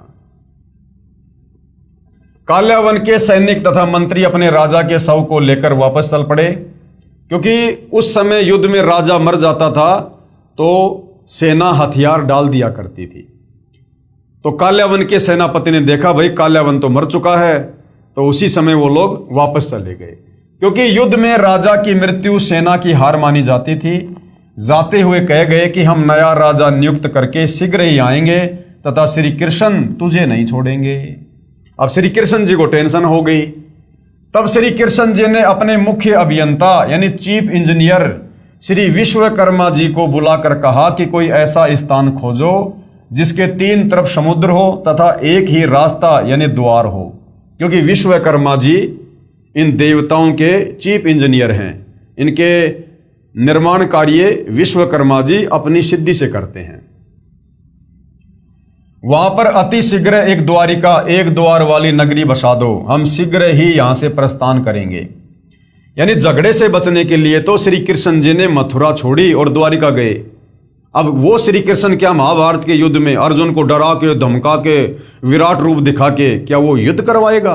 तो ये समझाना चाह रहे हैं गुरुदेव भगवान कि वो युद्ध श्री कृष्ण जी के शरीर में प्रवेश करके इस काल ने करवाया। श्री कृष्ण जी ने कहा ये मूर्ख लोग यहां चैन से नहीं जीने देंगे। श्री कृष्ण जी इतने नेक आत्मा तथा युद्ध विपक्षी थे कि अपने क्षत्रित्व को भी दांव पर रखकर युद्ध को टाला, यानी मैदान छोड़कर भाग लिए काल्यावन के आगे। क्या फिर वही श्री कृष्ण जी अपने प्यारे साथी व संबंधी को युद्ध करने की बुरी सलाह दे सकते हैं? क्या अर्जुन को सलाह देगा वो श्री कृष्ण? तथा स्वयं युद्ध न करने का वचन करने वाले दूसरे को युद्ध की प्रेरणा दे सकते हैं? और श्री कृष्ण जी ने तो साफ साफ कह दिया था कि भाई देखो, मैं पांडवों की तरफ हूं लेकिन मैं हथियार नहीं उठाऊंगा। अब बताओ, खुद लड़ाई ना लड़ने वाले श्री कृष्ण क्या अर्जुन को युद्ध के लिए तैयार करेंगे? तो युद्ध के लिए अर्जुन को डरा धमकाकर, विराट रूप दिखाकर जो है इस काल बलि ने तैयार किया। तो महाभारत के युद्ध में गीता जी का ज्ञान श्री कृष्ण जी ने नहीं, बल्कि श्री कृष्ण जी के शरीर में प्रेत की तरह प्रवेश करके इस काल ने, ज्योति निरंजन ने बोला अपने भोजन के लिए। क्योंकि जब तक आप सृष्टि रचना को नहीं पढ़ेंगे, नहीं सुनेंगे, नहीं समझेंगे, आपको ये धर्मशास्त्र समझ में नहीं आ सकते। क्या फिर वही श्री कृष्ण जी अपने प्यारे साथी व संबंधी को युद्ध करने की बुरी सलाह दे सकते हैं तथा स्वयं युद्ध न करने का वचन करने वाले दूसरे को युद्ध की प्रेरणा दे सकते हैं? नहीं, अर्थात कभी नहीं। भगवान श्री कृष्ण रूप में स्वयं श्री विष्णु जी ही अवतार धार कर आए थे। एक समय श्री भृगु ऋषि ने आराम से बैठे भगवान श्री विष्णु जी श्री कृष्ण जी के सीने में लात घात किया, अर्थात भृगु ऋषि ने श्री विष्णु जी की छाती पर लात मारी। श्री विष्णु जी ने श्री भृगु ऋषि जी के पैर को सहलाते हुए कहा कि हे ऋषिवर, आपके कोमल पैर को कहीं चोट तो नहीं आई? क्योंकि मेरा सीना तो कठोर पत्थर जैसा है। यदि श्री विष्णु जी अर्थात श्री कृष्ण जी युद्ध प्रिय होते तो सुदर्शन चक्र से श्री भृगु जी के इतने टुकड़े कर सकते थे कि गिनती भी नहीं होती। इसलिए अर्जुन को डरा धमकाकर महाभारत के युद्ध में लड़ाई के लिए, युद्ध के लिए श्री कृष्ण जी ने तैयार नहीं किया, बल्कि श्री कृष्ण जी के शरीर में प्रेत की भांति प्रवेश करके इस काल ने, ज्योति निरंजन ने किया। वास्तविकता ये है कि काल भगवान जो 21 ब्रह्मांड का प्रभु है, मालिक है, उसने प्रतिज्ञा की है कि मैं अपने शरीर में व्यक्त यानी मानव सदृश से अपने वास्तविक रूप में सबके सामने नहीं आऊंगा, यानी किसी को दर्शन नहीं दूंगा। उसी ने सूक्ष्म शरीर बनाकर प्रेत की तरह श्री कृष्ण जी के शरीर में प्रवेश करके पवित्र गीता जी का ज्ञान तो सही यानी वेदों का सार कहा, परंतु युद्ध करवाने के लिए अटकलबाजी में भी कसर नहीं छोड़ी। काल अर्थात ब्रह्म कौन है ये जानने के लिए पढ़िए सृष्टि रचना, इसी पुस्तक ज्ञान गंगा के पेज नंबर 22 से 74 तक, जो कि हम पहले अच्छी प्रकार से पढ़ चुके हैं। क्योंकि सृष्टि रचना को पढ़े बिना हमें नहीं पता चलेगा कि ये काल क्यों है, ये काल क्यों बना, इसको 1 लाख मानव शरीरधारी आत्माओं का भोजन करने का श्राप क्यों लगा, और ये क्यों अपने वास्तविक काल रूप में किसी को दर्शन नहीं देता, क्यों इसने महाभारत के युद्ध के समय श्री कृष्ण जी के शरीर में प्रेत की भांति प्रवेश करना पड़ा। तो सृष्टि रचना से हमें इसका ज्ञान होगा। जब तक महाभारत का युद्ध समाप्त नहीं हुआ तब तक ज्योति निरंजन अर्थात काल ब्रह्म, जिसको क्षर पुरुष भी कहते हैं, क्षर मानी नासवान, ये मरता है और जन्मता है, ये श्री कृष्ण जी के शरीर में प्रवेश कर रहा तथा युधिष्ठिर जी से झूठ बुलवाया कि कह दो कि अश्वत्थामा मर गया। भीम के पोते तथा घटोत्कच के पुत्र बबरूभान का यानी श्याम जी का शीश कटवाया तथा स्वयं रथ के पहिए को हथियार रूप में उठाया, जबकि श्री कृष्ण जी ने तो प्रतिज्ञा की थी कि मैं युद्ध में हथियार नहीं उठाऊंगा। लेकिन उस समय श्री कृष्ण जी के शरीर में प्रवेश करके इस काल ने, ज्योति निरंजन ने रथ के पहिए को हथियार के रूप में प्रयोग करके और लाखों लोगों को मौत के घाट उतारा। ये सर्व काल ही का किया कराया उपद्रव था, प्रभु श्री कृष्ण जी का नहीं। महाभारत का युद्ध समाप्त होते ही काल भगवान श्री कृष्ण जी के शरीर से निकल गया। श्री कृष्ण जी ने श्री युधिष्ठिर जी को इंद्रप्रस्थ यानी दिल्ली की राजगद्दी पर बैठाकर स्वयं द्वारिका जाने को कहा। अब महाभारत का युद्ध हो गया, पांडव मर गए, कौरव जीत गए, सेना सारी मर गई, थोड़े बहुत जो बचे थे वो थे। उसके बाद में श्री कृष्ण जी ने, क्योंकि युद्ध करवाकर काल तो श्री कृष्ण जी के शरीर से निकल गया, वो तो चला गया अपने 21वें ब्रह्मांड में अपनी तपस्या पर भून भून कर खाने के लिए। तो उसके बाद पांडवों के सबसे बड़े भाई युधिष्ठिर को श्री कृष्ण जी ने दिल्ली की गद्दी पर बैठा दिया, राजा बना दिया और कहा कि भाई देखो अब मैं द्वारिका जाऊंगा, क्योंकि श्री कृष्ण जी को पता था कि वो काल्यावन फिर से आएगा और फिर से मारकाट मचाएगा। तो अपनी सारी सेना और मथुरा वासियों को लेकर श्री कृष्ण जी द्वारिका जाने वाले थे। उससे पहले क्या होता है, तब अर्जुन आदि ने प्रार्थना की कि हे श्री कृष्ण जी, आप हमारे पूज्य गुरुदेव हो, हमें एक सत्संग सुनाकर जाना ताकि हम आपके सद्वचनों पर चलकर अपना आत्म कल्याण कर सकें। ये प्रार्थना स्वीकार करके श्री कृष्ण जी ने तिथि समय तथा स्थान निहित कर दिया।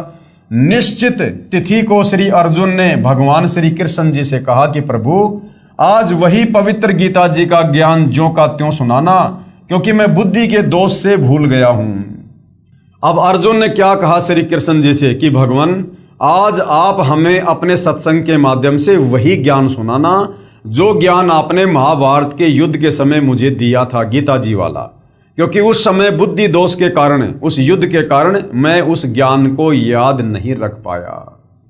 तो श्री कृष्ण जी क्या कह रहे हैं भाई और बहनों, अगर वो ज्ञान श्री कृष्ण जी ने सुनाया होता तो श्री कृष्ण जी ये बात ना बोलते कि अर्जुन वो ज्ञान अब मुझे भी याद नहीं है। देखना, तब श्री कृष्ण जी ने कहा कि हे अर्जुन, तू निश्चय ही बड़ा श्रद्धाहीन है, तेरी बुद्धि अच्छी नहीं है, ऐसे पवित्र ज्ञान को तू क्यों भूल गया। फिर स्वयं कहा कि अब उस पूरे गीता ज्ञान को मैं भी नहीं कह सकता, अर्थात मुझे भी ज्ञान नहीं है। कहा कि उस समय तो मैंने योग युगत होकर बोला था। श्री कृष्ण जी क्या कह रहे हैं कि उस समय वो ज्ञान मैंने योग युगत होकर बोला था। झूठे नंबर बना रहे हैं अपने। अरे जो व्यक्ति युद्ध के समय जहां ऐसा डरावना माहौल होता है, शोर शराबा होता है, जो युद्ध के बीच में योग युगत हो सकता है, तो इस समय तो महल में बैठे हैं, शांति है। ऐसे माहौल में तो 2 मिनट में फिर से योग युगत हुआ जा सकता है। तो वो ज्ञान श्री कृष्ण जी ने नहीं बोला। अगर श्री कृष्ण जी ने बोला होता तो उस ज्ञान को चाहे 50 बार सुन लो, जो का त्यों सुना देते, जो क्या त्यों। तो श्री कृष्ण जी ने क्या कहा कि तेरी बुद्धि अच्छी नहीं है, ऐसे पवित्र ज्ञान को तो क्यों भूल गया।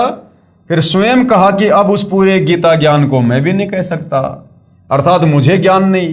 कहा कि उस समय तो मैं योग युगत होकर बोला था।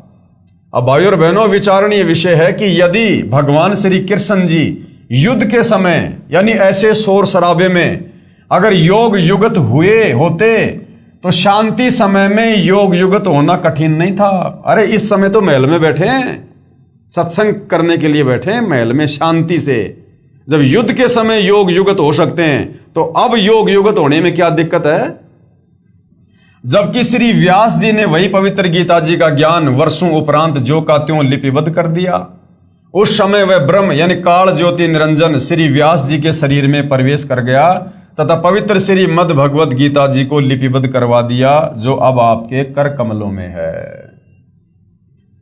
यानी जिस ज्ञान को महाभारत का युद्ध होने के कई वर्षों बाद वेद व्यास ऋषि ने, जो उस समय उस युद्ध में भी नहीं था, उसने युद्ध भी नहीं देखा, वो वेद व्यास ऋषि जिस ज्ञान को जो क्या तो लिख सकता है, लिपिबद्ध कर सकता है, तो बताओ श्री कृष्ण जी तो उस समय वहीं थे।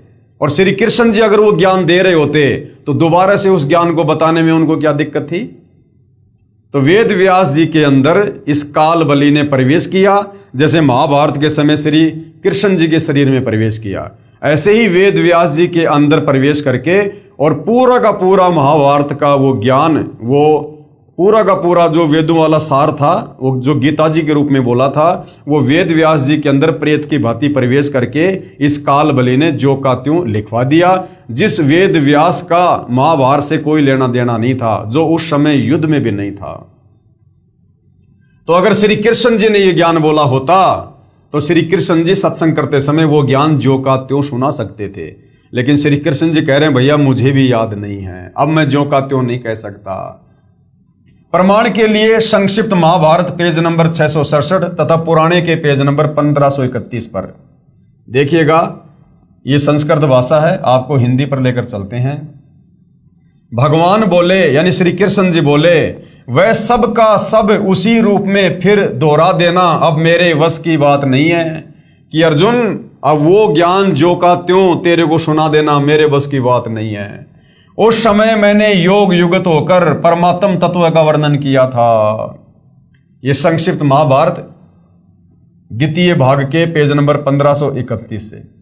श्री कृष्ण का अर्जुन से गीता का विषय पूछना, सिद्ध महर्षि वैशंपायन और कश्यप का संवाद। पांडु नंदन अर्जुन श्री कृष्ण के साथ रहकर बहुत प्रसन्न थे। उन्होंने एक बार उस रमणीय सभा की ओर दृष्टि डालकर भगवान से यह वचन कहा, हे देवकी नंदन अर्थात श्री कृष्ण, जब युद्ध का अवसर उपस्थित था यानी जब हम महाभारत के युद्ध में थे, उस समय मुझे आपके महात्म्य ज्ञान और ईश्वरीय स्वरूप का दर्शन हुआ था। किंतु केशव, आपने शनिवश पहले मुझे जो ज्ञान का उपदेश किया था वह सब इस समय बुद्धि के दोष से भूल गया हूं। यानी महाभारत के समय जो ज्ञान आपने दिया था, क्योंकि अर्जुन तो यही समझ रहा था कि श्री कृष्ण ने ज्ञान दिया है, जबकि श्री कृष्ण जी के अंदर वो काल था। तो अर्जुन कह रहा कि मैं अपनी बुद्धि दोष के कारण यानी उस डर के कारण उस ज्ञान को मैं भूल गया हूं। उन विषयों को यानी उस ज्ञान को सुनने के लिए बारंबार मेरे मन में जिज्ञासा होती है, उत्कंठा होती है। इधर आप जल्द ही द्वारिका जाने वाले हैं, इसलिए पुनः वह सब विषय यानी वो ज्ञान मुझे सुना दीजिए। यानी द्वारिका जाने से पहले पहले आप मुझे वो ज्ञान सुना दो। वैशंपायन जी कहते हैं, अर्जुन के ऐसा कहने पर वक्ताओं में श्रेष्ठ महातेजस्वी भगवान श्री कृष्ण उन्हें गले से लगाकर इस प्रकार उत्तर दिया। श्री कृष्ण जी बोले, अर्जुन, उस समय मैंने तुम्हें अत्यंत गोपनीय विषय का श्रवण कराया था। यानी झूठे नंबर बना रहे हैं श्री कृष्ण जी।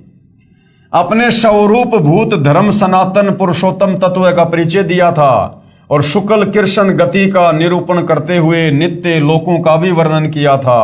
किंतु तुमने जो अपनी नासमझी के कारण उस उपदेश को यानी ज्ञान को याद नहीं रखा, ये जानकर मुझे बड़ा खेद हुआ। उन बातों का अब पूरा पूरा स्मरण होना संभव नहीं जान पड़ता। यानी अब वो ज्ञान जो क्या तो मैं भी नहीं सुना सकता। हे पांडुनंदन, निश्चय ही तुम बड़े श्रद्धाहीन हो, यानी तुमने उस ज्ञान को याद नहीं रखा, तुम्हारी बुद्धि अच्छी नहीं जान पड़ती। अब बताओ, अर्जुन को तो धमका रहा है कि तेरी बुद्धि अच्छी नहीं है, और खुद कह रहा कि मुझे भी याद नहीं है, खुद कह रहा कि अब मैं भी नहीं सुना सकता। अरे भैया, जब तू नहीं सुना सकता तो अर्जुन का क्या दोष है जो याद नहीं रख सका? तो सारा खेल भाई और बहनों ये काल का था। अब मेरे लिए उस उपदेश को यानी ज्ञान को ज्यों का त्यों दोहरा देना कठिन है, क्योंकि उस समय योग युगत होकर मैंने परमात्म तत्व का वर्णन किया था। तो भैया अब हो जाओ योग युगत। जब युद्ध में समाधि लगा सकते हो, ध्यान लगा सकते हो, तो अब तो महल में बैठे हो, शांति है। अब योग युगत होना कौन सी बड़ी बात है? लेकिन जब वो ज्ञान श्री कृष्ण जी ने बोला ही नहीं तो श्री कृष्ण जी भला सुनाएंगे क्या? इसलिए अटपट कर रहे हैं। अधिक जानकारी के लिए पढ़िए संक्षिप्त महाभारत द्वितीय भाग। विचार करें, उपरोक्त महाभारत के लेखों व श्री विष्णु पुराण के लेखों व श्रीमद् भगवद गीता जी के लेखों से प्रमाणों से सिद्ध हुआ कि श्री कृष्ण जी ने श्रीमद् भगवद गीता जी का ज्ञान नहीं बोला। ये तो काल रूपी ब्रह्म ज्योति निरंजन अर्थात महाविष्णु जी ने प्रेतवत श्री कृष्ण जी के शरीर में प्रवेश होकर बोला। विष्णु ने नहीं, महाविष्णु, क्योंकि ये काल महाविष्णु का रूप धारण करके और अपनी पत्नी दुर्गा के साथ शारीरिक संबंध बना के जिस पुत्र की उत्पत्ति करता है उसका नाम आगे चलकर विष्णु होता है। तो महाविष्णु, महाब्रह्मा, महाशंकर रूप में ये काल रूप धारण करके एक ब्रह्मांड में गुप्त स्थान पर रहता है। अन्य प्रमाण श्री विष्णु पुराण गीता प्रेस गोरखपुर से प्रकाशित चौथा अंश अध्याय 2 श्लोक 26 पेज नंबर 233 पर विष्णु जी महाविष्णु अर्थात काल रूपी ब्रह्म ने देव तथा राक्षसों के युद्ध के समय देवताओं की प्रार्थना स्वीकार करके कहा कि मैं राज ऋषि ससाद के पुत्र पुरंजय के शरीर में अंश मात्र अर्थात कुछ समय के लिए प्रवेश करके राक्षसों का नाश कर दूंगा। यानी इस प्रकार से ये काल अन्य में प्रवेश करके और ये सारा खेल खेलता है। दूसरा प्रमाण कि यह काल कैसे दूसरे के शरीर में प्रवेश करके अपना कार्य करता है। श्री विष्णु पुराण गीता प्रेस गोरखपुर से प्रकाशित है, चौथा अंश है, अध्याय 3 श्लोक 6 पेज नंबर 242 पर श्री विष्णु जी ने गंधर्वों व नागों के युद्ध में नागों का पक्ष लेते हुए कहा, यानी विष्णु रूप में उस समय ये काल आ गया और नागों का पक्ष लेते हुए कहा कि मैं महाविष्णु अर्थात काल रूपी ब्रह्म मानधाता के पुत्र पुरुतकुश में प्रवेश होकर उन संपूर्ण दुष्ट गंधर्वों का नाश कर दूंगा। तो इस प्रकार ये दूसरे के शरीर में प्रवेश करके अपना कार्य करता है। अन्य प्रमाण कुछ समय उपरांत श्री युधिष्ठिर जी को भयंकर शौपन आने लगे। अब महाभारत युद्ध के बाद में युधिष्ठिर को भयंकर भयंकर डरावने सपने आने लगे। श्री कृष्ण जी से कारण तथा समाधान पूछा तो बताया कि तुमने युद्ध में जो पाप किए ना वह नरसंहार का दोष है, तुम्हें दुखदाई हो रहा है, इसके लिए एक यज्ञ करो।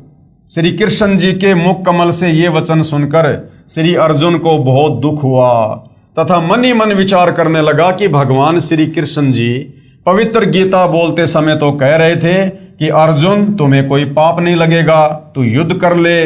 इसका प्रमाण कहाँ है? गीता अध्याय 2 श्लोक नंबर 37 और 38 में कि अर्जुन तू युद्ध कर, तुझे पाप नहीं लगेगा, तेरे दोनों हाथों में लड्डू हैं। अगर युद्ध में मारा गया तो तू स्वर्ग में राज करेगा, जीत गया तो धरती पर राज करेगा। और जब युधिष्ठिर को डरावने सपने आने लगे तो श्री कृष्ण कह रहा कि तुमने युद्ध में जो पाप किया ना वो दोष लग गया तुम्हें।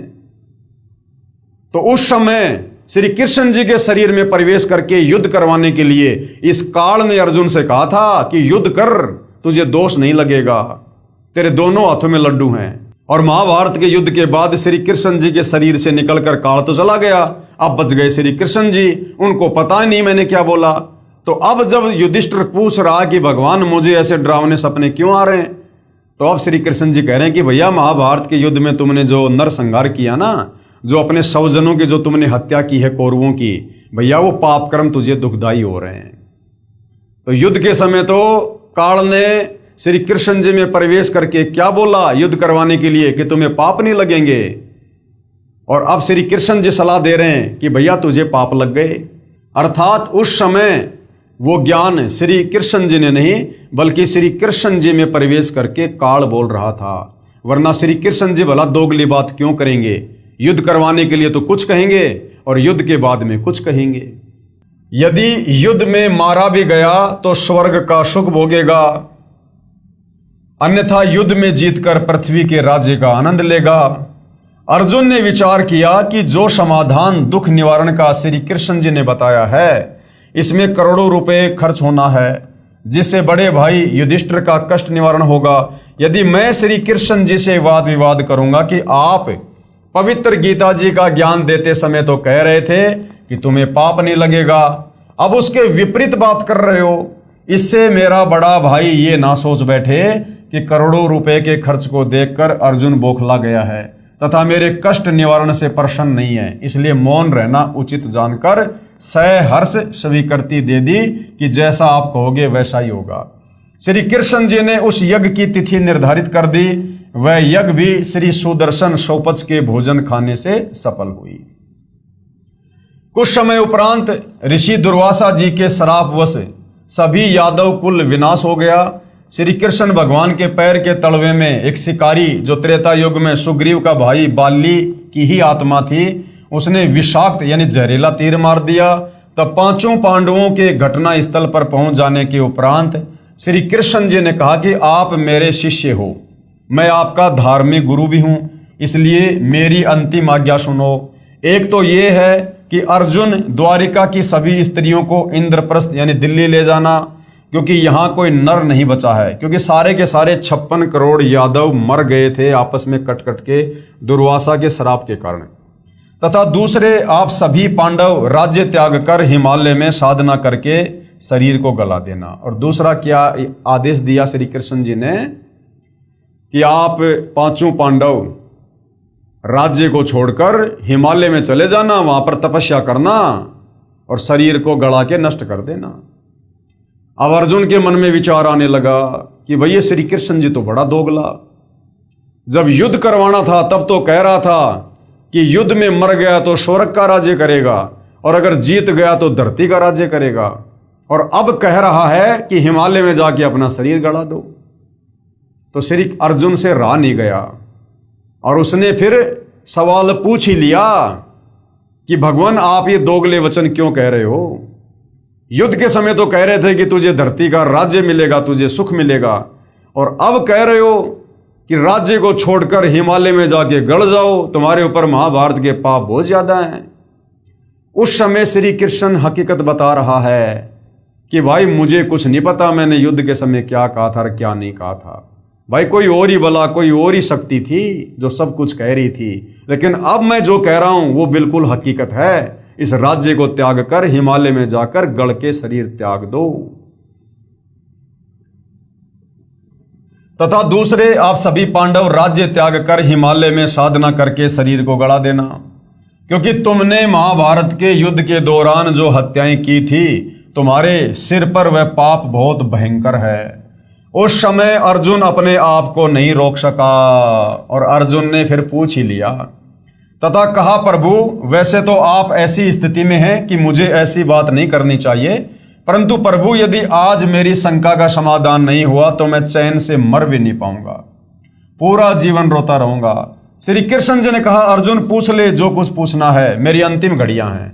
श्री अर्जुन ने आंखों में आंसू भरकर कहा कि प्रभु बुरा ना मानना, जब आपने पवित्र गीता जी का ज्ञान कहा था उस समय मैं युद्ध करने से मना कर रहा था। आपने कहा था कि अर्जुन तेरे दोनों हाथों में लड्डू हैं, यदि युद्ध में मारा गया तो स्वर्ग को प्राप्त होगा और यदि विजय हुआ तो पृथ्वी का राज्य भोगेगा तथा तुम्हें कोई पाप नहीं लगेगा। हमने आप ही की देख रेख व आज्ञा अनुसार युद्ध किया। इसका प्रमाण कहाँ है? गीता अध्याय 2 श्लोक नंबर 37 और 38 की अर्जुन तेरे दोनों हाथों में लड्डू हैं। तो अर्जुन कहता, हे भगवान हमारे को तो एक हाथ में भी लड्डू नहीं रहा, ना तो हम युद्ध में मरे जो हम स्वर्ग में जाते, और अब आप हमारे को धरती का राज्य भी नहीं भोगने दे रहे, कह रहे हो कि राज्य छोड़कर हिमालय में जाके तपस्या करके गड़ के मर जाओ। हमारे तो एक हाथ में भी लड्डू नहीं रहा, न तो युद्ध में मरकर स्वर्ग प्राप्ति हुई तथा अब राज्य त्यागने का आदेश आप दे रहे हैं। न ही पृथ्वी के राज्य का आनंद ही भोग पाए। ऐसा छल युक्त व्यवहार करने में आपका क्या स्वार्थ था? यानी आपने हमारे साथ में ऐसा धोखा क्यों किया? अर्जुन के मुख से ये वचन सुनकर युधिष्ठिर जी ने कहा कि अर्जुन, ऐसी स्थिति में जबकि भगवान अंतिम श्वास गिन रहे हैं, आपका शिष्टाचार रहित व्यवहार शोभा नहीं देता। श्री कृष्ण जी ने कहा, अर्जुन, आज मैं अंतिम स्थिति में हूं और तुम मेरे अत्यंत प्रिय हो। आज वास्तविकता बताता हूं कि कोई खलनायक जैसी और शक्ति है। अब हकीकत बता रहे श्री कृष्ण जी कि भैया कोई और ही है शक्ति खलनायक जैसी। मैंने कुछ नहीं कहा, मैंने कुछ नहीं बोला। कोई खलनायक जैसी और शक्ति है जो अपने को यंत्र की तरह नचाती रही। यानी युद्ध के समय मेरे में प्रवेश करके कोई और ही शक्ति थी जो यंत्र की भांति नचाती रही। मुझे कुछ मालूम नहीं मैंने गीता जी में क्या बोला था, परंतु अब मैं जो कह रहा हूं वह तुम्हारे हित में है। श्री कृष्ण जी ये वचन अश्रु युक्त नेत्रों से कहकर प्राण त्याग गए।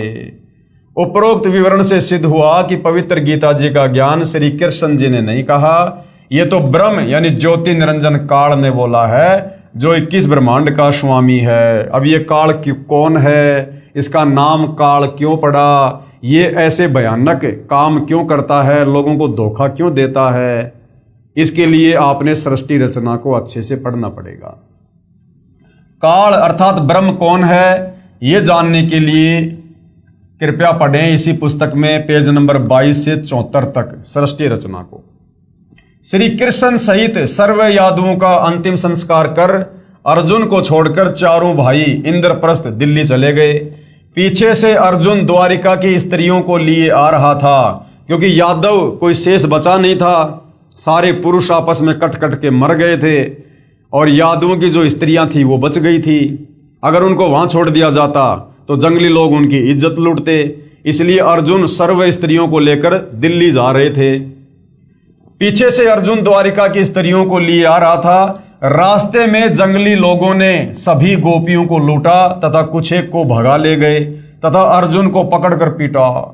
अर्जुन के हाथ में वही गांडीव धनुष था जिससे महाभारत के युद्ध में अनगणित हत्याएं कर डाली थी, वो भी नहीं चला। जिस धनुष से अर्जुन ने लाखों लोगों को महाभारत के युद्ध के समय मौत के घाट उतार दिया, अब वो अर्जुन से उठाया भी नहीं जा रहा है, क्योंकि उस समय काल ने अर्जुन को शक्ति दे रखी थी युद्ध करवाने के लिए, और अब वो काल ने शक्ति वापस छीन ली। तब अर्जुन ने कहा कि यह श्री कृष्ण वास्तव में झूठा तथा कपटी था, क्योंकि भाई और बहनों वास्तविकता से अर्जुन भी परिचित नहीं था, इसलिए वो श्री कृष्ण जी को ही झूठा कह रहा है, कपटी कह रहा है, जबकि सारा का सारा खेल वो काल खेल रहा था। जब युद्ध में पाप करवाना था तब तो मुझे शक्ति प्रदान कर दी, एक तीर से सैकड़ों योद्धाओं को मार गिराता था, और आज वह शक्ति छीन ली, खड़ा खड़ा पिट रहा हूं।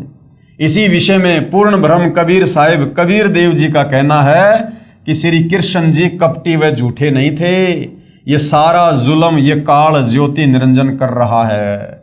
जब तक ये आत्मा कबीर परमेश्वर अर्थात सत्य पुरुष की शरण में पूरे संत तत्वदर्शी के माध्यम से नहीं आ जाएगी, तब तक काल इसी तरह कष्ट पर कष्ट देता रहेगा। अब सोचिए भाई और बहनों, जब महाभारत के योद्धा अर्जुन जैसे को इस काल ने नहीं छोड़ा, नहीं बख्शा, उसको भी यंत्र की भांति नचा रहा है, तो आप और हम कलयुग के दो कोटि के जीवों की भला क्या औकात, क्या बिसात। यदि हम समय रहते जगत गुरु तत्वदर्शी सतगुरु रामपाल जी की शरण प्राप्त करके सत भक्ति पर नहीं लगेंगे तो, और जिस दिन हम जगत गुरु तत्वदर्शी सतगुरु रामपाल जी की शरण में आ जाएंगे और मर्यादा में रहकर भक्ति करेंगे, ये काल जो 21 ब्रह्मांड का स्वामी है, जो श्री कृष्ण जी को भी यंत्र की भांति नचाता है, ब्रह्मा विष्णु महेश की भी जिसने चक्री बांध रखी है, ये आप और हम भक्तों से 100 कदम दूर खड़ा रहेगा, 100 कदम दूर, क्योंकि हम पूर्ण समर्थ कबीर भगवान जो वर्तमान में सतगुरु रामपाल जी के नाम से धरती पर प्रकट हैं, हम उनकी शरण में हैं, और इनसे बढ़कर समर्थ धरती पर और कोई नहीं है। तब तक काल इसी तरह कष्ट पर कष्ट देता रहेगा। पूर्ण जानकारी तत्व ज्ञान से होती है, इसलिए काल कौन है ये जानने के लिए कृपया पढ़ें इसी पुस्तक के पेज नंबर 22 से 74 तक सृष्टि रचना को। विशेष विचार। उपरोक्त प्रमाणों से सिद्ध हुआ कि श्रीमद् भगवद गीता का ज्ञान श्री कृष्ण जी ने नहीं बोला, ये तो श्री कृष्ण जी के शरीर में प्रेतवत प्रवेश होकर ब्रह्म अर्थात काल अर्थात ज्योति निरंजन ने बोला था। तो भाई और बहनों, इस रहस्य से, तत्वदर्शी संत के अभाव से, सदियों से, सतयुग से पर्दा पड़ा हुआ था। तत्व ज्ञान के अभाव में हमारे नादान धर्म गुरु भले वो संस्कृत के विद्वान थे, चारों वेदों को जिसने याद कर रखा था वो चतुर्वेदी कहलाता था, जिसने 3 वेदों को याद कर रखा था वो त्रिवेदी कहलाता था, जिसने 2 वेदों को घोट रखा था वो द्विवेदी कहलाता था।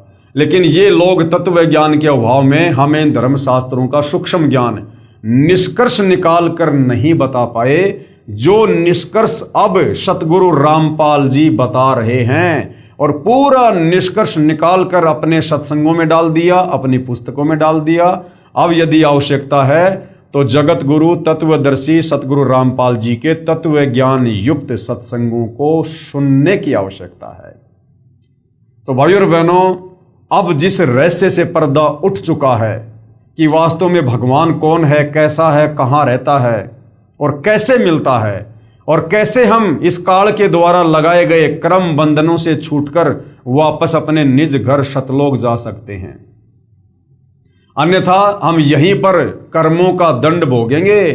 जैसे अंत में 5 पांडवों ने राज्य त्याग कर हिमालय में जाकर तपस्या करके शरीर को गड़ाकर और दुर्गति से अपनी मृत्यु को गले लगाया, और उसके बाद में उनको नरक में ठोक दिया गया, नरक में इसी काल के द्वारा।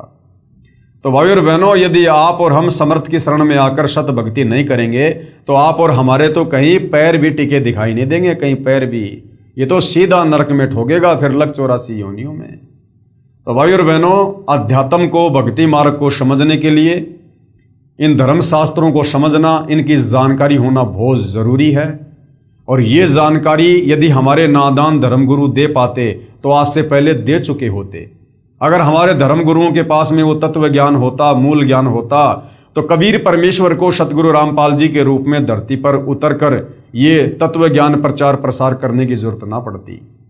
तो भाई और बहनों, वर्तमान में धरती पर यदि कोई सर्व धर्मशास्त्रों का पूर्ण ज्ञाता है, यदि किसी के पास यथार्थ शास्त्र अनुकूल भक्ति मार्ग है, यदि कोई गुरु पद प्राप्त करके ये कथा करने का अधिकारी है, यदि कोई हमें शत भक्ति देकर इस काल बलि के 21 ब्रह्मांड के कष्टों से बाहर निकालकर सतलोक बैठा सकता है, अर्थात पूर्ण मोक्ष प्रदान करवा सकता है, तो परम पूज्य परमेश्वर सतगुरु रामपाल जी हैं। भाई और बहनों, इस मौके को चूको मत, ऐसा दाव युगों युगों के बाद लगता है। कहते हैं ना कि बिल्ली के भाग का छीका टूट गया।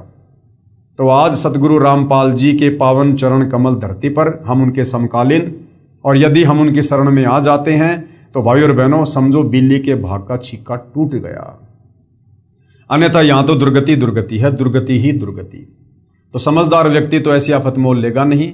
इतने सारे प्रत्यक्ष प्रमाण देख के, इतना सब कुछ जानकर भला मन में क्या शंका रह जाएगी कि गीता जी का ज्ञान श्री कृष्ण जी ने बोला, या श्री कृष्ण जी के शरीर में प्रेत की भांति प्रवेश करके इस काल ने, ज्योति निरंजन ने, इस ब्रह्म ने बोला। तो भाई और बहनों, जब तक हमें ये नहीं समझ में आएगा कि गीता जी का ज्ञान किसने बोला, तो फिर हम गीता जी को आगे नहीं समझ पाएंगे। आगे अपने से अन्य फिर गीता ज्ञान देता जिस पूर्ण परमात्मा की जानकारी दे रहा है, फिर हम डगमग हो जाएंगे, हम विचलित हो जाएंगे। यदि तत्व ज्ञान के अभाव से यदि हम श्री कृष्ण जी को ही सुप्रीम पावर मानते रहे कि गीता जी का ज्ञान इन्हीं ने बोला है, तो आगे चलकर श्री कृष्ण जी तो अपने से अन्य किसी और सुप्रीम भगवान की जानकारी दे रहे हैं, अर्जुन को उसकी शरण में जाने की सलाह दे रहे हैं। तो फिर हम डगमग हो जाएंगे कि भैया सबसे बड़े भगवान तो श्री कृष्ण जी अर्थात श्री विष्णु जी, अब ये और किसकी जानकारी दे रहे हैं, तो फिर हमारी बुद्धि आगे काम नहीं करेगी। तो उसके लिए सबसे पहले हमने सृष्टि रचना से परिचित होना बहुत जरूरी है। उसके बाद गीता जी का ज्ञान किसने बोला, इससे परिचित होना बहुत जरूरी है। उसके बाद हम आगे अध्यात्म को समझ पाएंगे, और अध्यात्म को समझेंगे तभी तो हम दृढ़ होकर विश्वास के साथ भक्ति करके सफलता प्राप्त करेंगे। तो भाइयों और बहनों, पवित्र पुस्तक ज्ञान गंगा के ऊपर बन रहे वीडियो के तहत आज हमारा ये 25वें नंबर का वीडियो था। कल पूज्य गुरुदेव भगवान के आशीर्वाद से हम अगले विषय को लेंगे, जो है श्रीमद् भगवद गीता का सार। हमारे नादान धर्म गुरुओं ने अपनी नासमझी के चलते 4 लाइनों में गीता जी का सार बताकर अपना पीछा छुड़वा रखा है। अर्जुन, तू क्या लाया था, तू क्या लेके जाएगा, सब कुछ यहीं पर छोड़कर जाएगा, क्यों तेरा तेरी मेरा मेरी कर रहा है। तो ये गीता जी का सार नहीं है।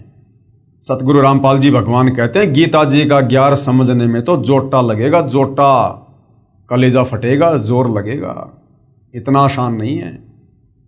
तो अब सतगुरु रामपाल जी की दया से ये गीता जी का सार पहली कक्षा का कायदा बन गया। पहली कक्षा का कायदा इतना आसान करके, इतना सरल करके इन्होंने आप और हमारे समक्ष इस तत्व ज्ञान को, धर्मशास्त्रों के निष्कर्ष को सार्वजनिक कर दिया है।